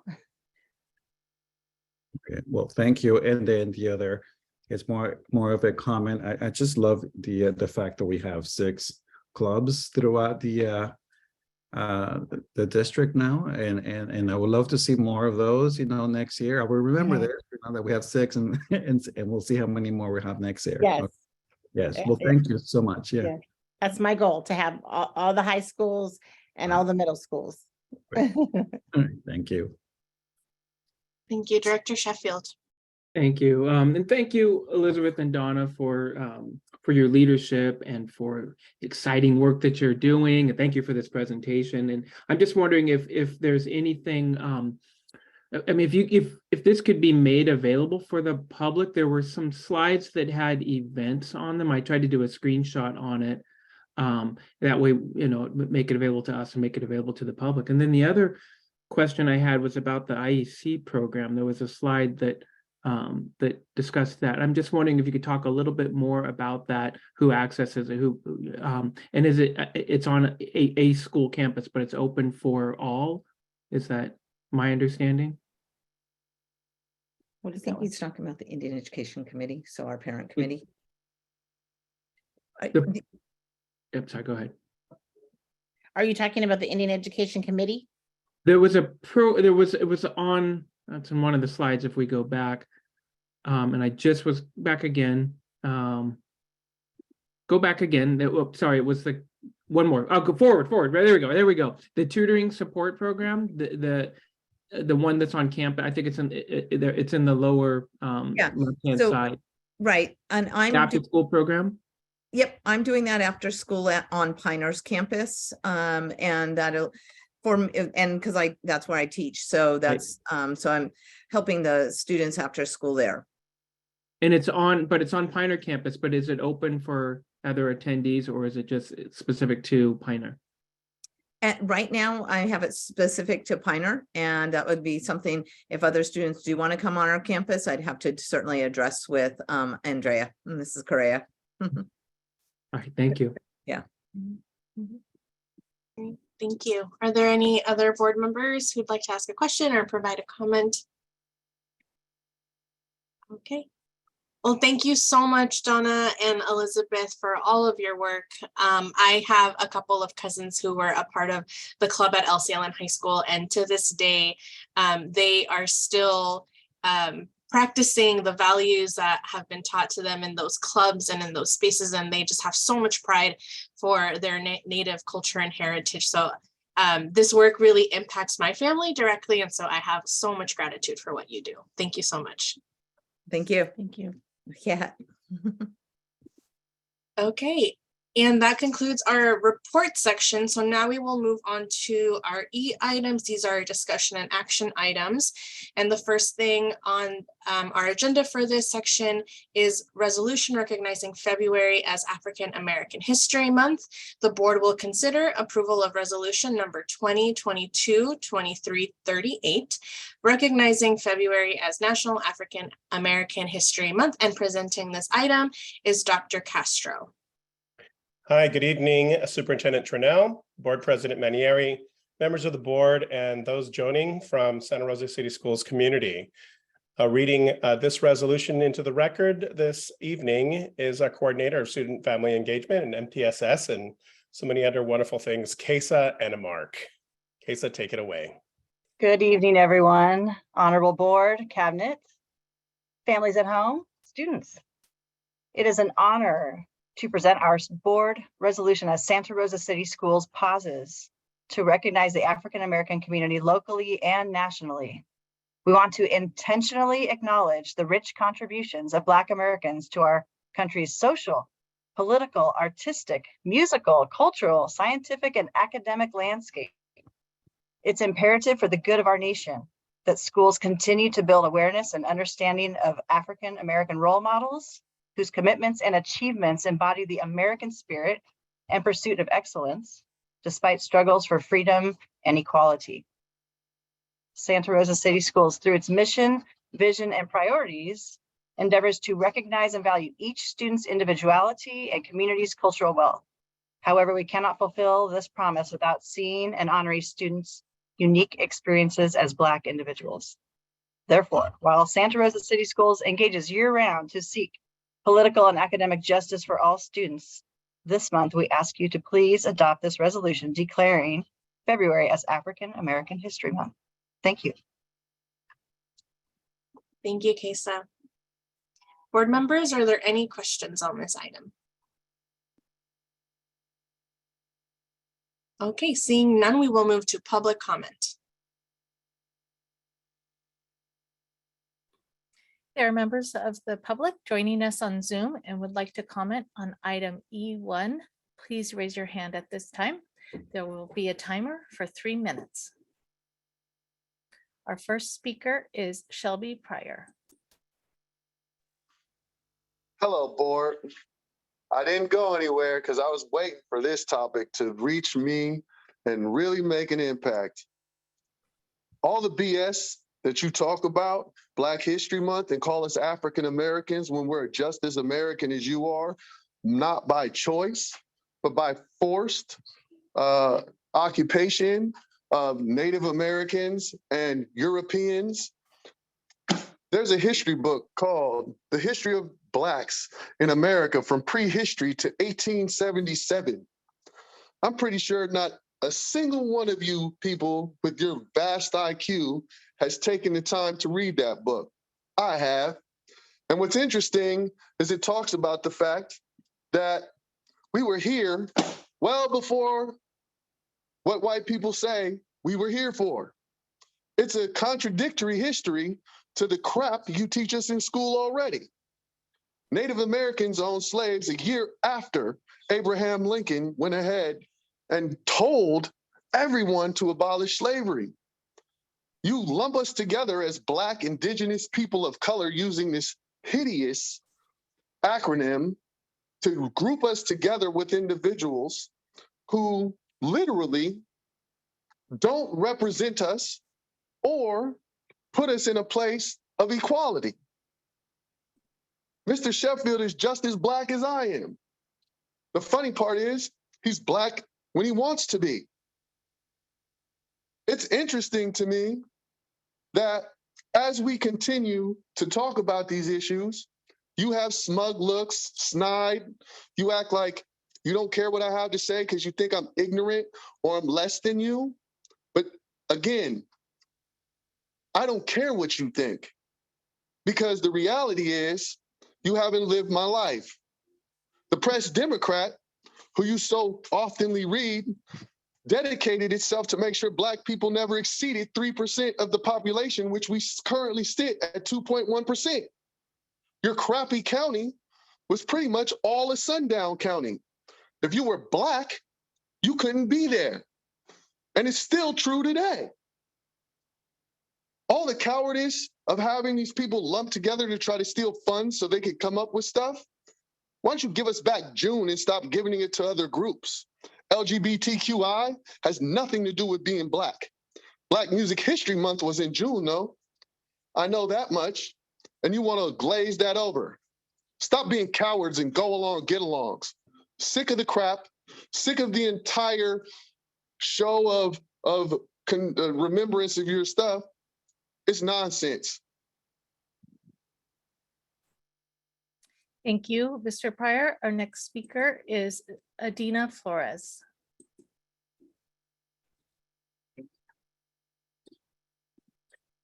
Good evening. I'd like to know what these resolutions accomplish other than being a shortly lived verbal and written statement. What is being done to support Black voices in this community? Where was the support for Ms. Palacios, a previous student of Director Flores and Black and Latino woman? Her inquiries echoed my own, yet we were both mocked and censored for speaking up.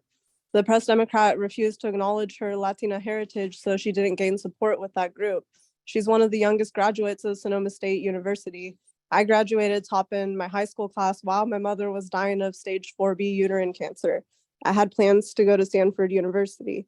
If the school system is indicative of our intelligence, why are our voices ignored? What is your definition of equity and equality? Director De La Cruz was just featured in a county equity office video in partnership with the NAACP.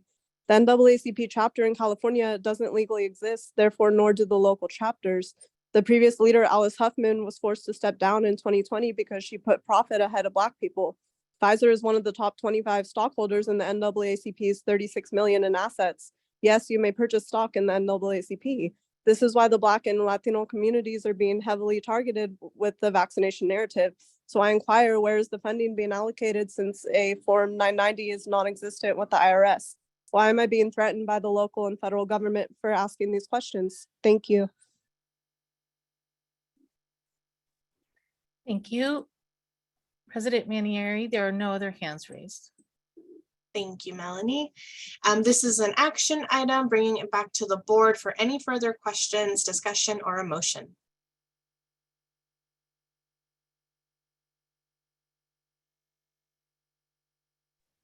Director I move Medina. approval. Second. I move approval of the resolution recognizing February as African American History Month.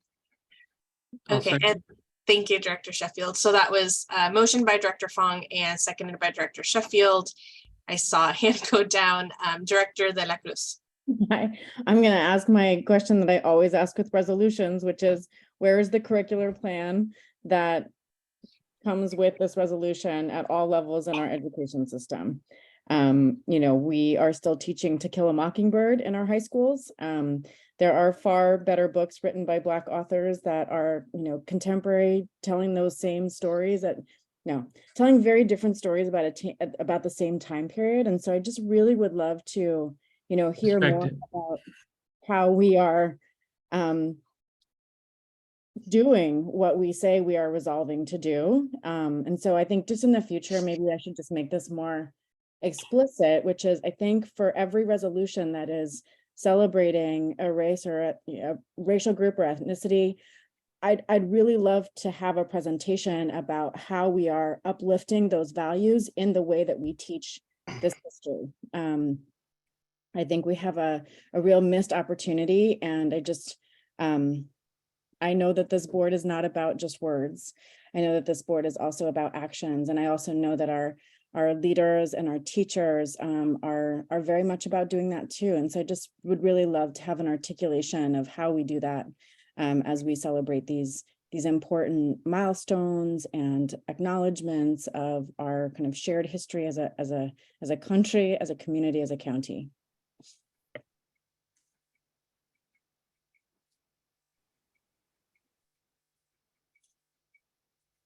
And I don't need an answer. Oh, sorry. I'm just going to make that. Well said. Well said, Alexandria. Next time something comes. Making the note. Awesome. Thank you. Thank you. Very important, Director De La Cruz. Any other questions or discussion before we move on to a roll call vote? Okay, I think we're ready for a roll call vote. Director Bowie. Aye. Director Fong. Aye. Director Sheffield. Aye. Director De La Cruz. Aye. Director McNally. Aye.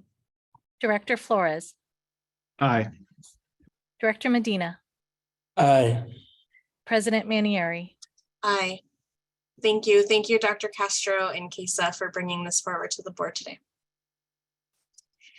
And we have next E2 resolution recognizing February as Career Technical Education Month. The board will consider approval of resolution number 2022-2337, recognizing February as Career Technical Education Month for Santa Rosa City Schools. And presenting this action item are, again, Dr. Castro and Director Zalunardo. And Director Cardozo. Thank you. Good evening. Reading this resolution into the record again, as you stated, is our coordinator of Career Technical Education, Debbie Cardozo. Thank you, Dr. Castro. Good evening. I am very excited to bring forward the resolution to recognize February as Career Technical Education Month in Santa Rosa City Schools. I am a former CTE student, as well as a former agriculture science teacher, so I know firsthand the positive impact that these programs have for our students. From teaching academic and technical content to providing our students opportunities to participate in career technical student organizations to enhance their leadership skills, these programs truly are preparing students to be ready for college, career, and life. We are incredibly thankful for our industry, community, and post-secondary partners that continue to work with us to enhance, expand, and improve our programs, and very proud of our CTE teachers and staff that are working hard to provide relevant and meaningful learning opportunities for our students. Finally, I want to thank all of you for your continued support and acknowledgement of the importance of career technical education, and appreciate you considering this resolution to recognize February as Career Technical Education Month in Santa Rosa City Schools. Thank you. Thank you, Director Cardozo. Board members, are there any questions on this resolution? Okay, seeing none, we will move on to public comment. There are members of the public joining us on Zoom and would like to comment on item E2. Please raise your hand at this time.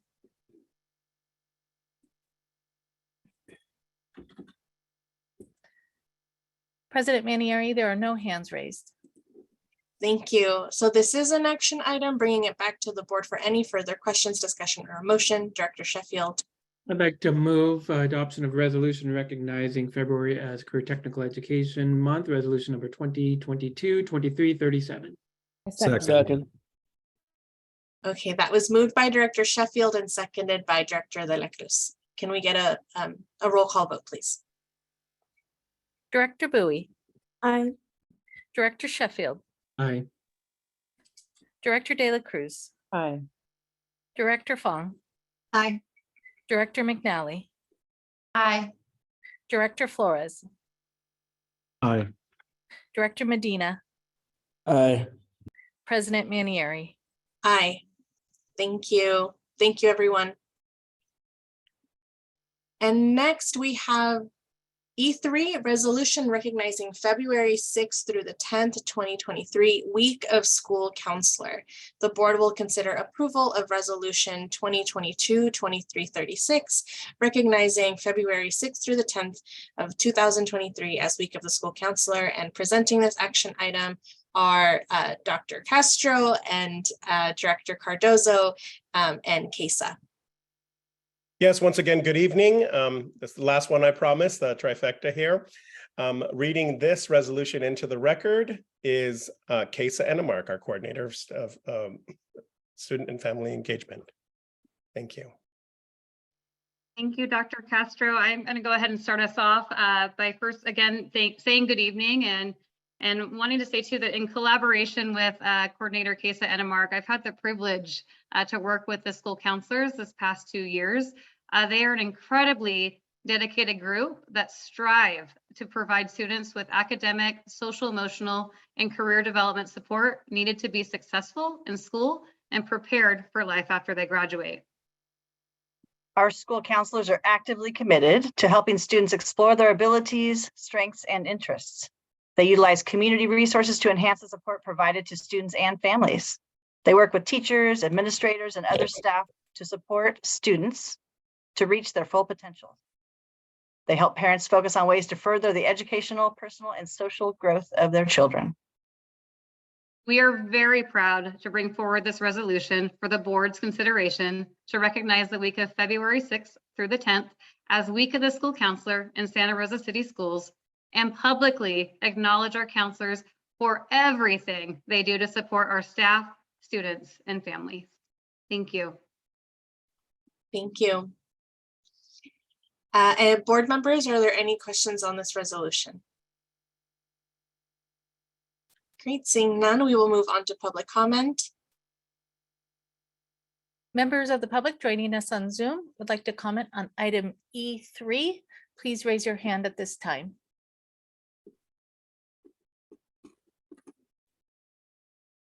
President Manieri, there are no hands raised. Thank you. Bringing it back to the board for any further questions, discussion, or a motion. Director Bowie. I'm a TA for one of my periods now, and then I see the work that the counselors put in and the rest of the administration, and especially for like high schools where like this is the time where like counselors are helping students pick out their classes. Like I see the hard work that counselors are putting in, so I just wanted to give a big shout out to them. Thank you, Julie. Director Sheffield. Just want to say Julie lives it, so and much appreciation to all the work that our counselors do. I do want to make a motion for approval of resolution 2022-2336, recognizing February 6th through 10th, 2023 as the Week of the School Counselor. Second. Thank you, Director Sheffield. That was moved by Director Sheffield and seconded by Director De La Cruz. Before we take a roll call vote, I just also want to acknowledge that we have an amazing school counselor on our board, Director Flores. Thank you for everything that you do for students and families, and we appreciate you during this week of February 6th to the 10th, but always, we appreciate you always. Thank you. Okay, can we get a roll call vote, please? Director Bowie, Aye. Director Sheffield, Aye. Director De La Cruz, Aye. Director Fong, Aye. Director McNally, Aye. Director Flores, Aye. Director Medina, Aye. President Manieri. Aye, thank you. Ever. Should have had a little song ready to go. Sorry, Ever. We will move on to item E4. This is a discussion item. Thank you everyone for being here. This is our discussion item on the 2023-24 governor's budget proposal. The board will receive a report on Governor Newsom's proposed 2023-24 state budget that was released on January 10th, 2023. And presenting this discussion item are Associate Superintendent Cavan and Director Dantos. Good evening, President Manieri, Superintendent Trinnell, and members of the board and CRS stakeholders. Thank you so much for the opportunity this evening.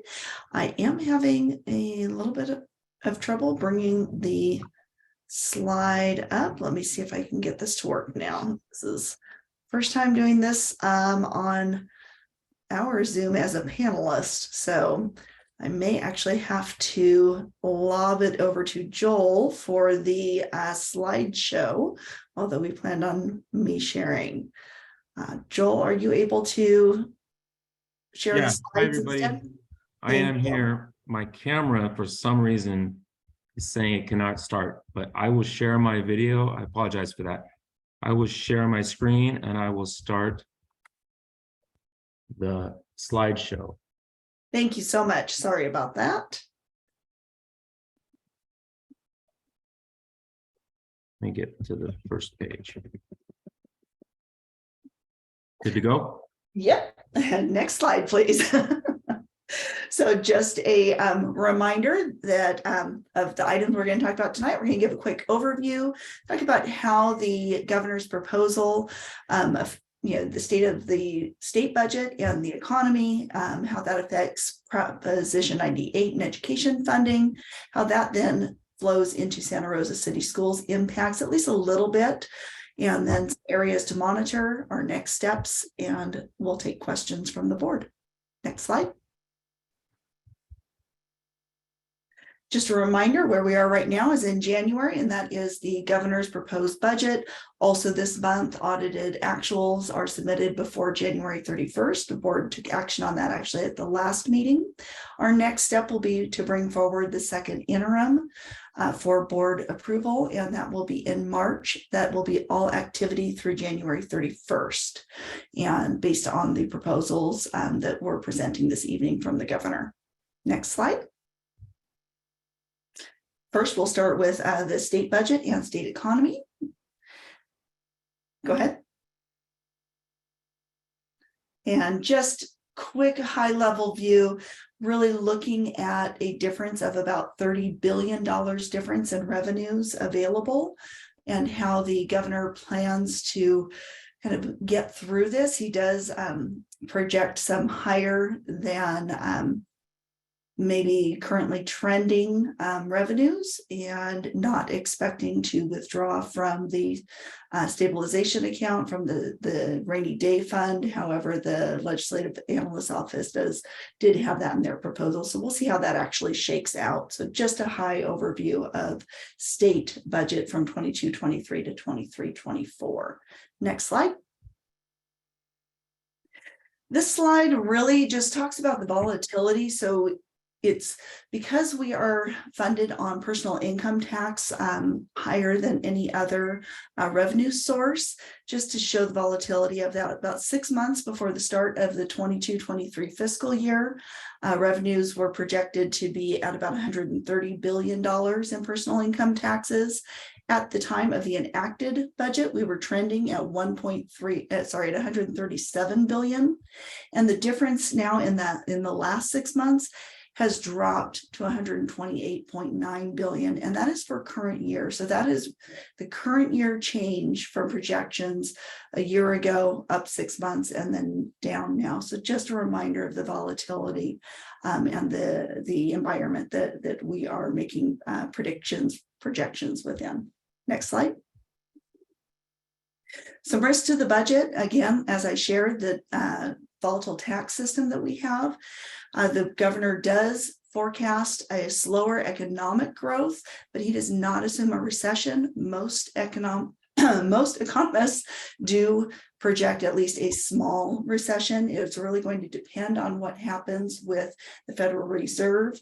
They have been increasing rates to try to control inflation. The worry or concern is that they will have an overcorrection in that, and that will throw us into a recession. However, we do have some strong unemployment numbers, which really shows kind of indications that it maybe won't be such a difficult swing as it was back in, say, 2008. Inflation is still high on everybody's mind. COVID-19, of course, still has effects. Other risks are stock market, declining enrollment for us all across California, attendance rates, and then whether, again, there will be a recession. Next slide. Here again is just kind of showing where we are with when we've had other recessions back in 2000, back at the dot-com boom. We had a real high uptick and then a real steep drop down over to 2007, way up, and then down in 2008. We all know how painful that next few years was for everyone, and we are seeing some of the same trends right now, and that would be why there's the projection of a possible recession in late 23. Next slide. This is the comparison from enacted budget. So the first column, so blue for 22-23 and 23-24 projections as of last June, July. Then the orange is the LAO's projections as of their November report. And as you can see, the governor's budget does outpace those revenues as compared to what the LAO predicted. Next slide. And then long-term forecast, everything right now in the budget is actually trending much lower than it was in our enacted budget back in June, July. However, you do see that in 25-26, it does start to tick back up a little bit, which is definitely some positive news. Of course, that third year out is always the most difficult to predict. Next slide. As you can see, corporation taxes are down as well. It's not just personal income tax. We are seeing this across the board in all tax-based revenues. Next slide. Sales and use. You see about the same trend as we saw in the personal income tax. Next slide. Okay, now I'm going to go ahead and switch it on over, hand it over to Joel to share the next part with Prop 98 and how that affects education funding. Thank you, Lisa. Good evening, President Mariana, Maniera, Superintendent Chanel, members of the board. Proposition 98 establishes the minimum funding levels for school districts and community colleges. Proposition 98 is based on the state budget, and it can follow the revenue trends. And you can see as a similar story of what's happening with the state economy and revenues that are based on those main taxes. The Proposition 98 guarantee is trending to show a lower amount of funding as well. You can see it reduces funding in 22-23 by about 3.4 billion. You can see again, here's another projection, slide that shows the LAO's fiscal outlook on Prop 98 funding compared to the governor's budget. And the governor's budget has a little healthier projection, and the LOA is LAO is concerned about the governor's budget, but fairly in line with that. You can see, again, your Proposition 98 adjustments. You can see in healthy economy, they're growing. In 2008, there was a recession and Prop 98 funds showed a, decrease. And then, so we can, so Proposition 98 funding kind of follows the economy and revenue projections in that regard. So part of the Prop 98 is also K through 12 spending. So our K through 12 budget. So with these lower Prop 98 projections, how is that affecting K through 12 and how are we maintaining programs? It's what's included in this. So the largest investment in this current year governor's budget proposal is in the LCFF. And we'll go into more details of that in a couple of slides, and that is where you see the COLA. What is not included in this budget is ongoing one-time categorical programs that have been in the past budgets. This current year, there was the Learning Recovery Block Grant, Arts Instructional Materials Block Grant. Prior years, there was Educator Effectiveness Block Grant. I'm sure you remember and recognize a lot of these big categorical grants that were under Prop 98. You're not seeing a lot of those in this budget, in this governor's budget proposal. One thing that came up in this governor's budget proposal that was kind of a surprise, we hadn't seen this much in the past, they're actually proposing about a third sweep of the current year Arts, Music, and Instructional Materials Block Grant, a mid-year reduction.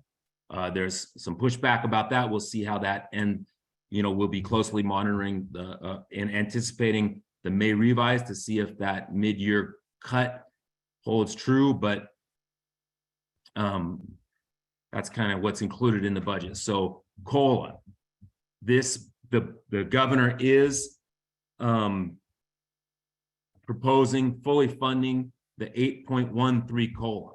You can see this slide shows what the enacted budget was current year. It was about 5.38.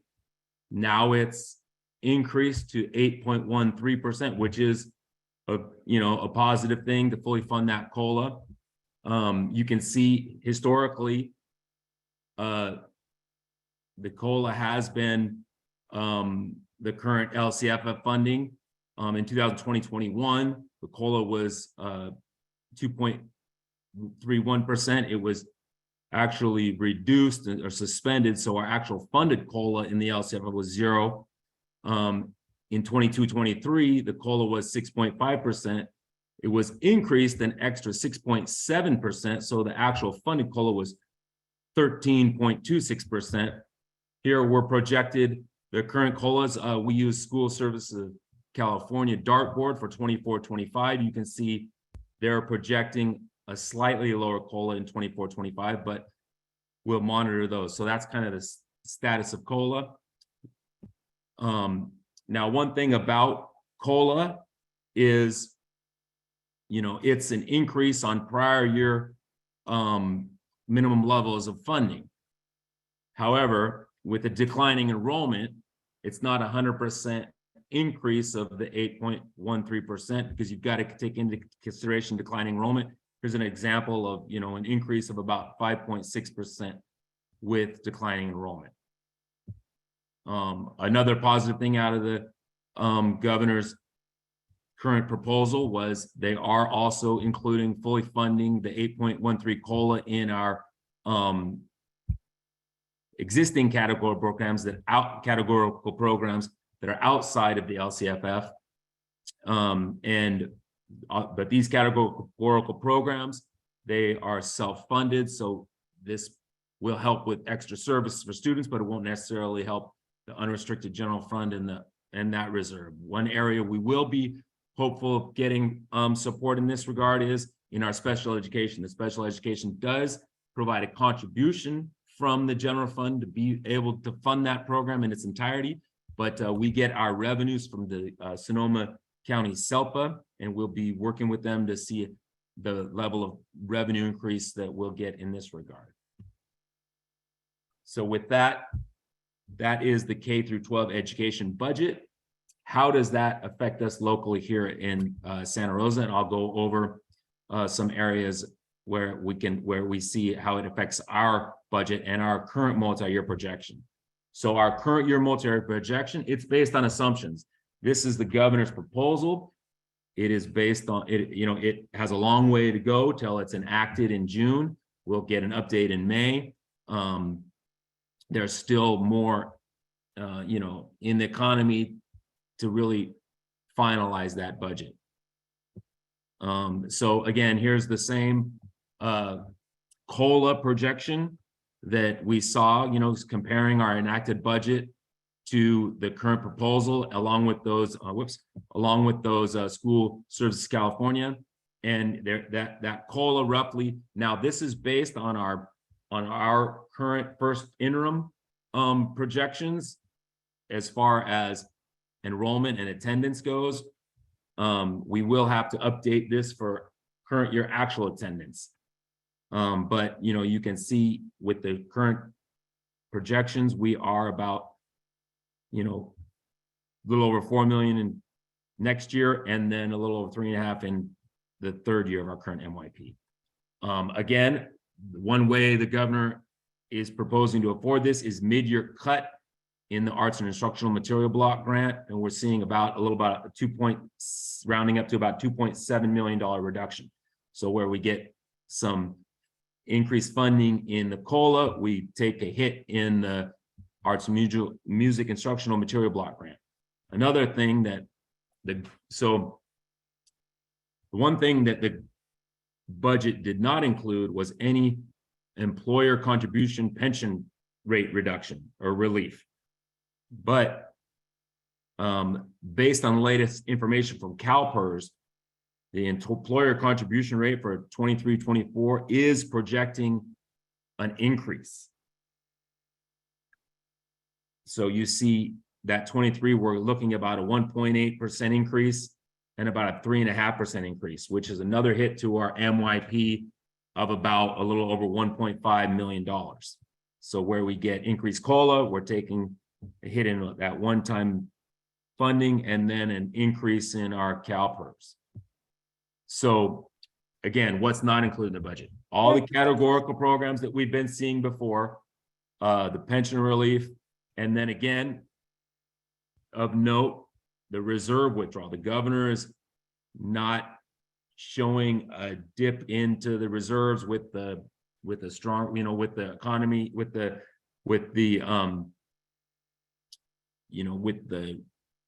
projections in his revenues right now. We'll see if that holds true in May. And then again, a lot less COVID related relief. So Perfect. With that. Can I ask a quick question about Yes. a slide a couple back around arts funding? I'm curious around like how Prop 28 impacts this cut. Weren't we expecting about $1 billion more into arts funding for 23-24? That's a great question. So Prop 28, this is AB 181, I believe, and it is a arts, music, and instructional materials block grant. It has a myriad of uses, and it was included in the current year 22-23 enacted budget. Prop 28 is another funding source that is specifically for arts, and it has some more restrictions. It is dedicated towards school sites, and there is a good amount of money there. That will be something that is identified in our second interim. It is not specifically part of the state budget, and we will be looking at that. We have shared that with the administration, some of the departments, and we're looking at that, but that will really be focused in the second interim. Lisa, do you want to add anything to that? Yes, I would. Thank you, Joel. So with Prop 28, that is outside of Prop 98, so that's separate funding. What is interesting is that we do see a reduction in this particular grant that is pretty much equivalent, actually a slightly higher than the amount that is going to come to schools, not this year, but in the future under Prop 28. So it's really, it looks like an unfortunate shell game that we're seeing in the proposal. So we are hopeful that our advocacy will result in this mid-year cut coming off the table. I believe, just this is my personal interpretation, would be that maybe we will see this come back and then likely see a withdrawal from the rainy day fund to fully fund education would be one scenario. Doesn't mean that will happen.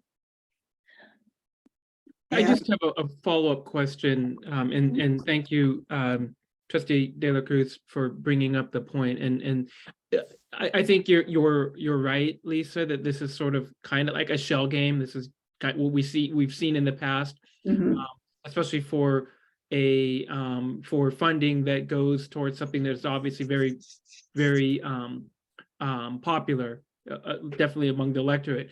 Within the arts and cultural enrichment within the budget, there is a section that talks about $100 million one-time Prop 98 dollars that will go to high school seniors with access to cultural enrichment experiences. I'm wondering if you guys looked into that.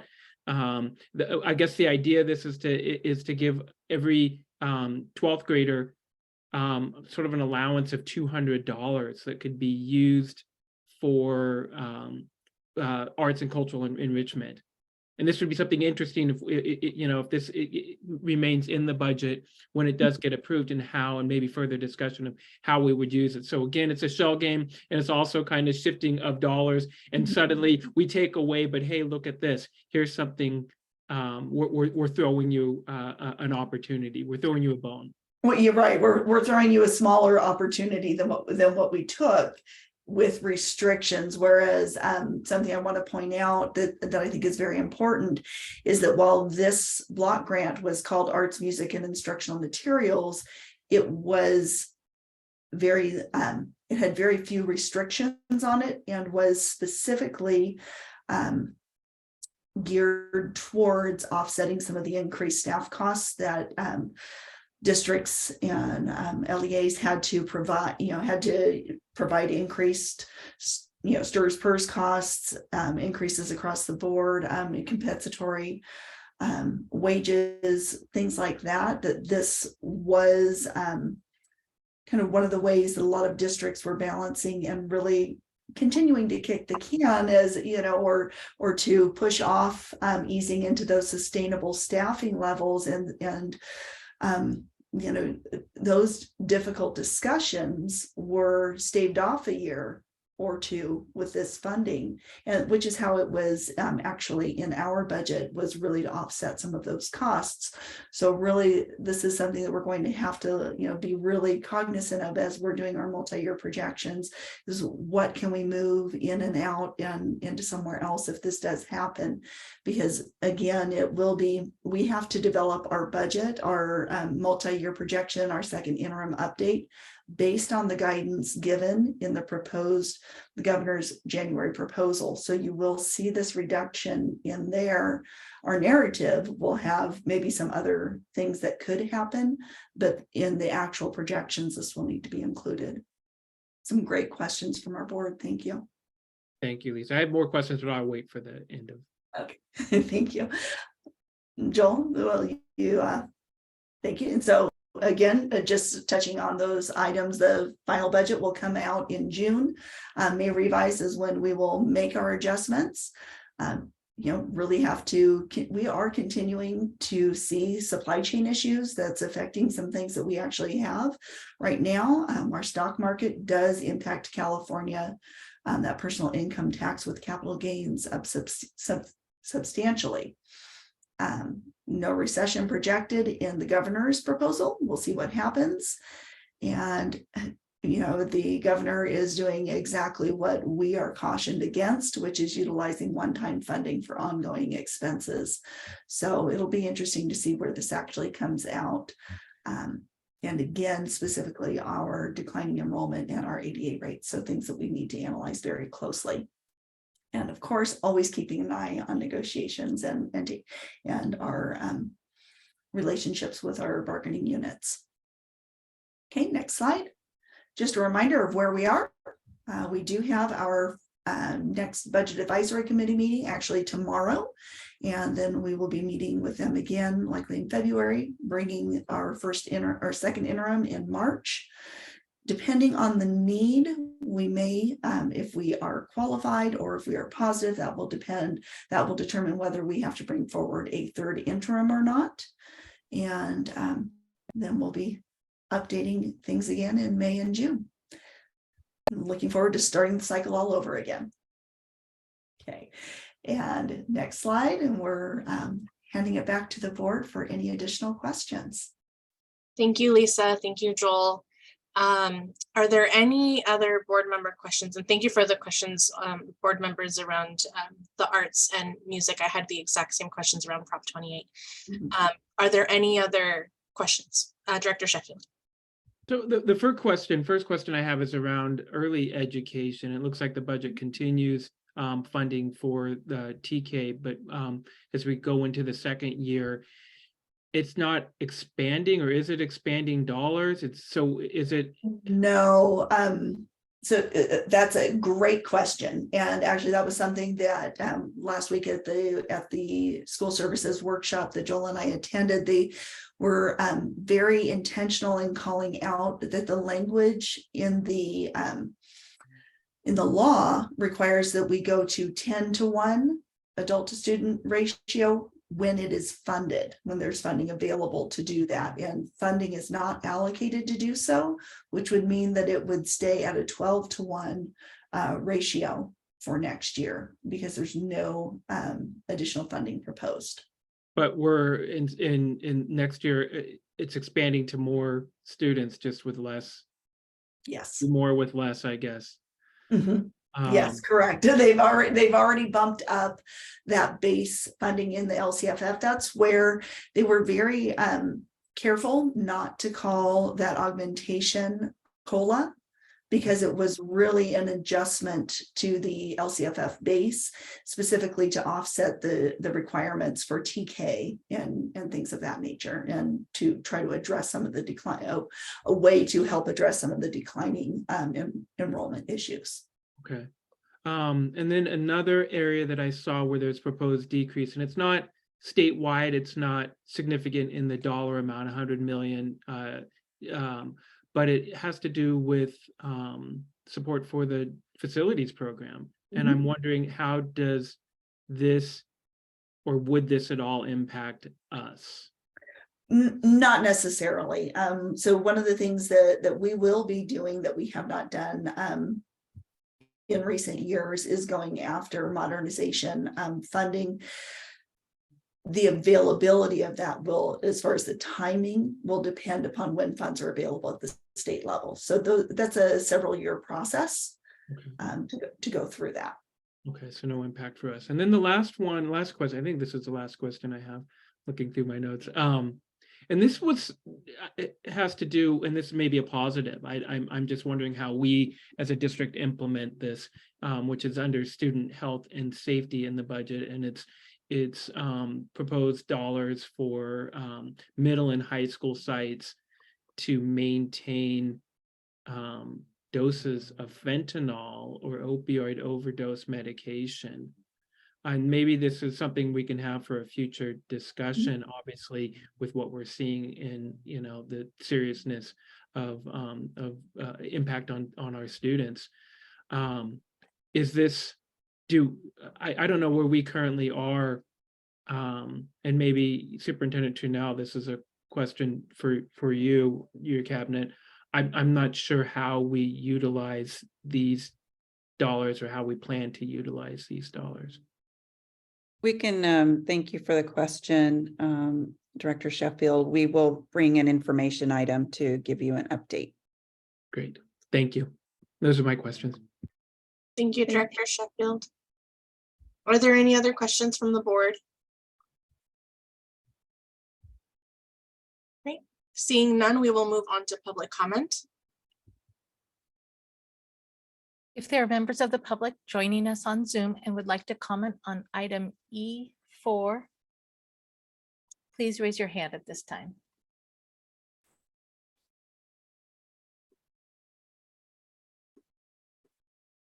President Manieri, I don't see any hands raised. Okay, thank you. Bringing it back to the board for any further discussion. This is a discussion item.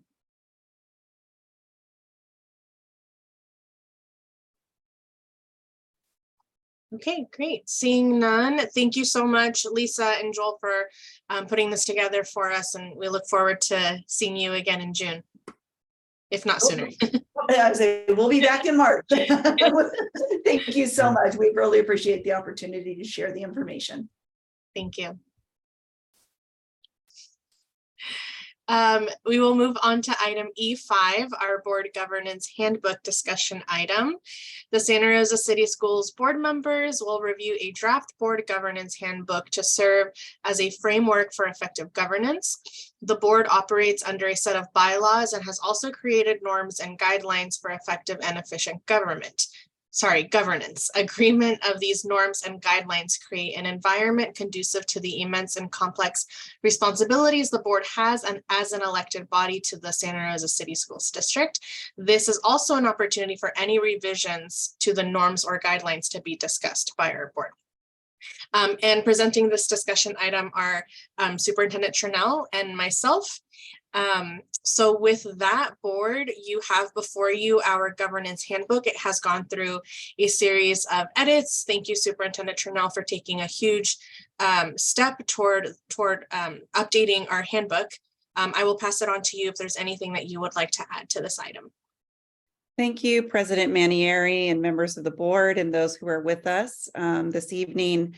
It's a pleasure to work with our board members on this document. It's really important, and I want to thank the board who started this process. I think originating from Trustee Fong when she was board president at the time in October 2021, and carrying the torch to President Sheffield and now to President Manieri for this continued work. And we will definitely take any feedback this evening. The intent of tonight's item is to give the board time to review this information, and we are happy to bring it back in a month's time or so for you to potentially take action. So this is a discussion only item. Thank you, Superintendent Tranel. Are there any questions from the board regarding our governance handbook? Yes, student board member Bowie. I was just wondering, was there like any like specific edits that you made that's different to the prior handbook that we had? Or like if it could be specified so we know what changed?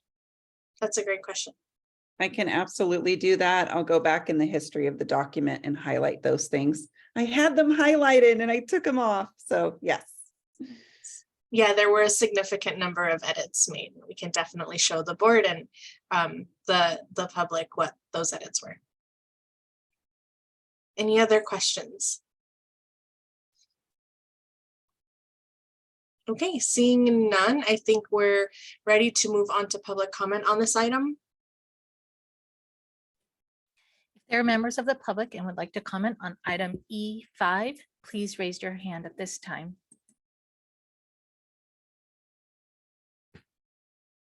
There are no hands raised. Great, thank you. Are there any further comments or discussion from the board on this item?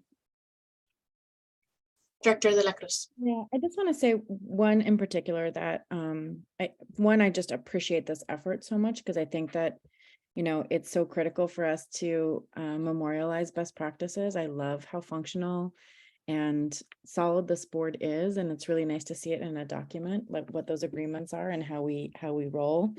And one part in particular that's interesting to me as staff for a board is, you know, we have some clarity there around like trustees should not contact staff. I also love hearing from staff, and I would love for us to provide some guidance on what happens when staff contact us. I have a practice that I have rolled with Superintendent Trinnell, which is just to CC her in any response that I do make, but I do want there to be a sense that we, are open and we're going to pull in, our leadership and the person who we are responsible for supervising and working with as we, work to support staff with what it is that they bring to us. So just felt like that was one kind of little missing piece that I wanted to lift up as staff to a board. Thank you, Director De La Cruz. Any other discussion or comments or feedback on this item? Director Fong. I think it's really important that this handbook not be a shelf thing, that it's not a binder that sits on the shelf, that it is a working document that we use, that it's accessible to board and anyone else who needs it. So that it's like clickable, right? But that it's a useful tool that we refer to often, because this really is about being a good governance team. And it's very important to me and to all of us and to our superintendent that we are a solid governance team, and anything that's missing in that handbook, we should add to make sure it's there. So that's my 2 cents. Thank you. Yeah, thank you, Director Fong. Okay, if there are no further comments or any more discussion to be had, we will move on to item E6. Thank you, Superintendent Trinnell, for helping us put this together and for the revisions that you'll continue to make on this document. Okay, E6 is also an action item, public board meetings via teleconference per AB 361. The board will consider the continuance of conducting public meetings virtually, including the use of a hybrid model as allowed in AB 361. And I will hand it to you, Superintendent Trinnell.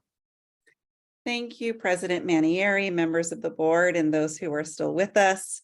We bring this item to you each time so that we can stay current with the opportunity to provide a virtual attendance to our board meetings. And with that, we ask the board to consider continuing this effort. Thank you. Thank you. Any board member questions? I'd like to move to continue holding board meetings via teleconference or conducting public meetings virtually, including the use of our hybrid model. I'll second. Great. That was motioned by Director De La Cruz and seconded by Director Sheffield. Before we continue, we'll move on to public comment. If there are members of the public joining us on Zoom and would like to comment on item E6, please raise your hand at this time. President Manieri, there are no hands raised. Okay, great. And any further discussion that we need to have or questions before we take a roll call vote? Okay, we're ready for a roll call vote. Director Bowie. Aye. Director De La Cruz. Aye. Director Sheffield. Aye. Director Fong. Aye. Director McNally. Aye. Director Flores. Aye. President Manieri. Aye. Thank you. And now we move on to our consent items. Before I seek a motion for approval, I will just ask one more time if there's anyone here joining us today that would like to give public comment on one of our consent items. There are members of the public joining us on Zoom and would like to comment on any of the F items. Those are the consent items. Please raise your hand at this time. There are no hands raised. Thank you. So we are seeking a motion of approval for consent items 1 through 9. I move consent, action on consent 1 through 9. I'll second. Thank you. That was motioned by Director Fong and seconded by Director Sheffield. Roll call vote, please. Director Bowie. Aye. Director Fong. Aye. Director Sheffield. Aye. Director De La Cruz. Aye. Director McNally. Aye. Director Flores. Aye. President Manieri. Aye. Thank you. Now we will move on to our approval of minutes, or G items. G1 is approval of minutes of the regular board meeting held on January 11th, 2023. And we are seeking a motion for approval. I'd like to move to approve the minutes of the regular board meeting held on January 11, 2023. I'll second. That was moved by Director De La Cruz and seconded by Director Sheffield. Roll call vote, please. Director Bowie, Aye. Director De La Cruz, Aye. Director Sheffield, Aye.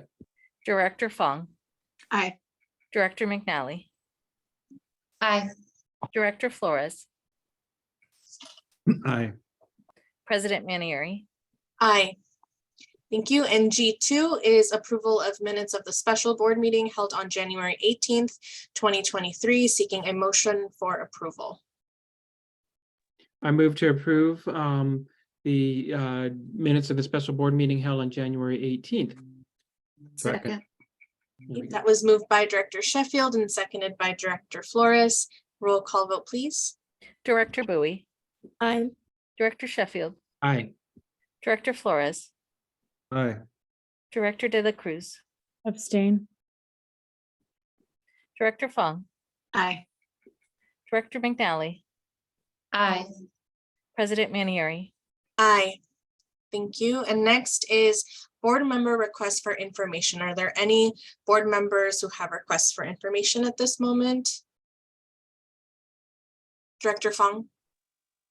I think I made the request last week or 2 weeks ago, and I want to also just reiterate that request that we are looking into that parcel tax inquiry. Thank you, Director Fong. Director De La Cruz?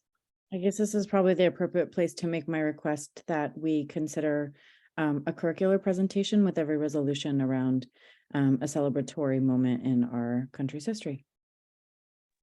Thank you, Director Sheffield. And I had made the request earlier, but just want to highlight that for the student health and safety, a future discussion about the use of funds for maintaining doses of fentanyl and opioid medication on campuses. Thank you. And just to clarify, Director Sheffield, would you like a formal presentation or? No, just an update. I just An want a little bit more information on this and how the district uses these medications. Great. Thank you. Any other board member requests for information? Okay, great. Thank you. We will move on to our I items. These are our information items listed in the agenda packet. I will just read them for everyone to know what's on there. We have future board discussion items, board conduct and code of ethics, educational acronyms and abbreviations, status update, 2021-2022 school accountability report cards, also known as SRCS, the Sonoma County Office of Education letter regarding our first interim report for fiscal year 2022-23. And last but not least, our school site reports from Pioneer High School and Montgomery High School.